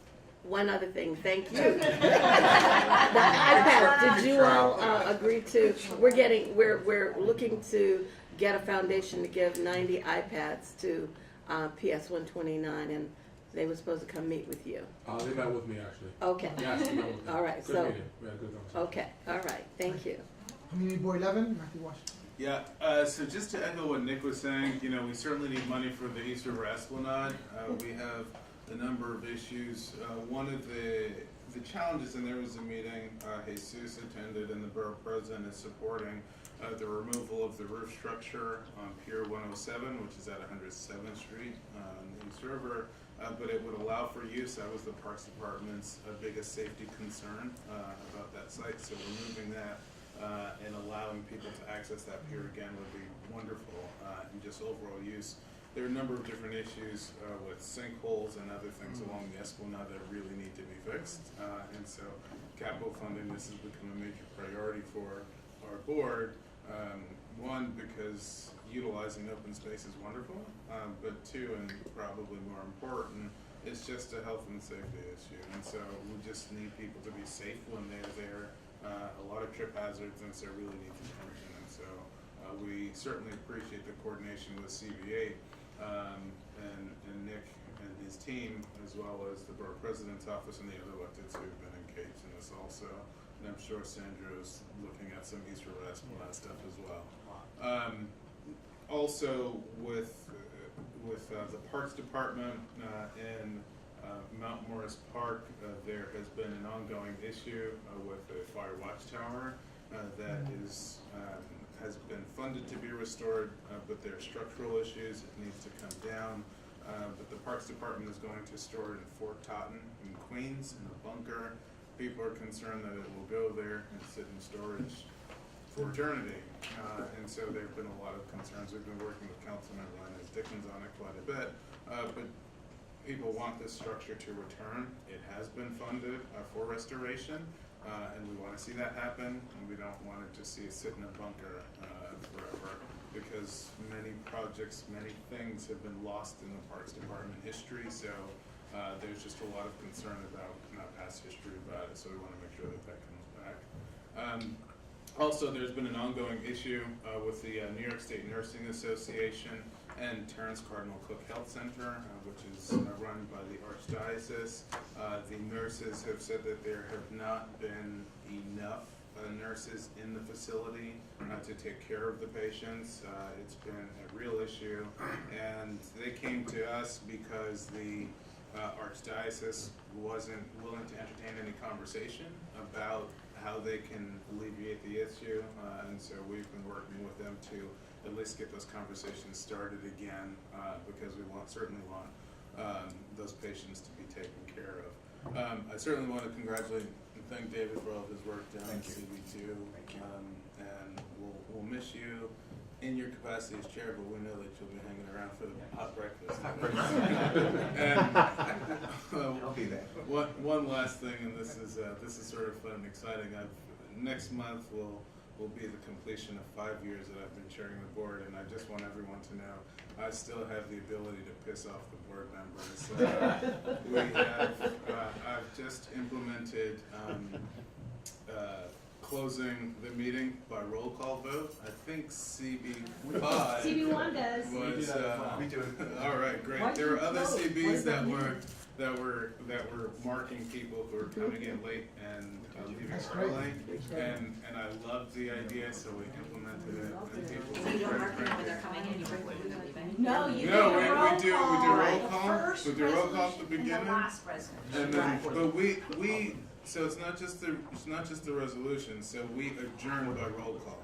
So we're now adjourning by roll call, and if you're not there, you're marked as left early, and that will be submitted to the Borough President's Office. So I still got a few tricks up the sleeve. I've got 1 year left. My God, I love this. I'll keep these board members on their toes. And for me, it's just simple. If you can't get there on time, or if you need to leave early, then you shouldn't be on the community board. Well, I think that's a really slippery slope for some people. Some people are working until 6:15. I get it, but They're if you're super devoted, and occasionally they're going to be walking in at 6:45 instead of 6:30. well, if you're occasionally walking in at 6:45, Yeah. occasionally walking in at 6:45, Okay, and then it's walking in fine. at 7:30 every meeting is very different. Right. Very different situation. But I And hate that we don't have no- Having leaving. dealt and still dealing with a lot of the attendance issues, I know that it's a little bit more nuanced, so we appreciate Yeah. that. But there definitely Yeah, are it is- nuances, it is but nuanced, you and have it's to an have But you have to have. you You have have to to have send the something in message. place. You have to send the message. And honestly, it's not about sending a message. You can't we do have business. rules in our And you can't do bylaws business. that state this, and it's Can't do really about business. getting business done. I think at the end, Right. occasional is not what a pattern makes. No. People are just concerned about Exactly, patterns. and we're not Occasional is concerned fine. about that. We just have, if you could bear with us for 3 minutes, we have update on budget. Very quickly, last week, our president announced our awardees for the cultural tourism grants from NYC and Company. It's up on our website if you want to look at who we gave funding to. This week, I know it's been delayed, you guys might have gotten questions, but our Manhattan Community Grant Program, we sent the letters out to our awardees. So we'll be announcing either tomorrow or Monday, the grant recipients for our Manhattan Community Grant Program. And those will be up on the awardees. website as They'll well. be up on the website, there'll be a press release and they'll be up on the website also. When was, When was the submission No, started? this is still from From the spring. Oh, from the spring, Folks okay. who applied in the spring, we had a little bit of a delay, I see. with getting the funding and getting the money out, so. Can you tell us what the levels of funding were? It varies depending on the grant, depending on the program, but you'll see the full list and who got money and who got what. It'll all be on our website within the next day or at least by Monday. And just a reminder, I talked about this last month, but we are, instead of just getting applications for capital grants in January and saying yes or no, we're meeting with groups now to make sure they're eligible, make sure they know what they're asking for, making sure, the project is something that can be funded by this office. So if you have nonprofits or schools in your districts who you think have capital needs, it's on our website. Tell them to reach out to us, set up a meeting with us in the budget unit. We've been doing this for about a month now. It's been very successful. We've had a ton of folks coming in already. It's been extremely helpful to them. So we want to have conversations with folks and make sure they know either they're eligible or not and what's eligible and what's not, so that they know what to apply for in January. So it's not just a hard no after the application. So Is it let just folks know. nonprofits and schools? Pretty Like much. playgrounds? I mean, there's playgrounds, yes. Parks usually gives us a whole list of Okay, the playground. playgrounds at some point, but playgrounds are eligible also.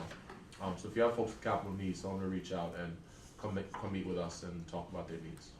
Thank you. And while you're looking at our website for that information, stay tuned, by December 1st, the new applications for community board membership will be up on the website. Basically, the applications will be available December, January, around January 30th, I think is the deadline. And then, we'll take, February and March to go through our process for appointments in April 1st. So, there wasn't that much turnover last year in our particular community board, and so there were some people who applied last year. Would they need to reapply, or once you're in the hopper, you're in the hopper? No, you must reapply. You must reapply. If you're a midterm appointment or if your term has expired, you must reapply. No, someone who, because there were only 3 slots, there was only, they couldn't take many new members on, so they applied, they were never. Talks about new people that didn't make it. Yeah, they should reapply. They have to reapply and go through the whole reapply. system Absolutely, again. yeah, absolutely, you have to go through the whole process again. Are you going to send, when are you going to send us the list of what are the, who is named by what for the renewals? We'll put the applications up, like I said, around December 1st, but before that, your community liaisons should have those lists in terms of the expiration dates. And I believe they're up actually on our website, in terms of who expires in 2015 and who expires in 2016. And who is nominated by whom? The council member? It's on the website. In terms of the council member, and whether it's a council member be pre-appointment, I don't Yeah. know if that's on the website, but we can look into that. It is on the website. It is? In terms of who, okay. If you're in the midterm appointee, do you just complete the term of the person that you replace? Correct. The next 6 months or 8 months? Correct, and then you have to reapply. Correct. All right, we won't motion to adjourn by roll call, but suffice to say that motion to adjourn. Okay, thank you. George Hernandez said to let you know.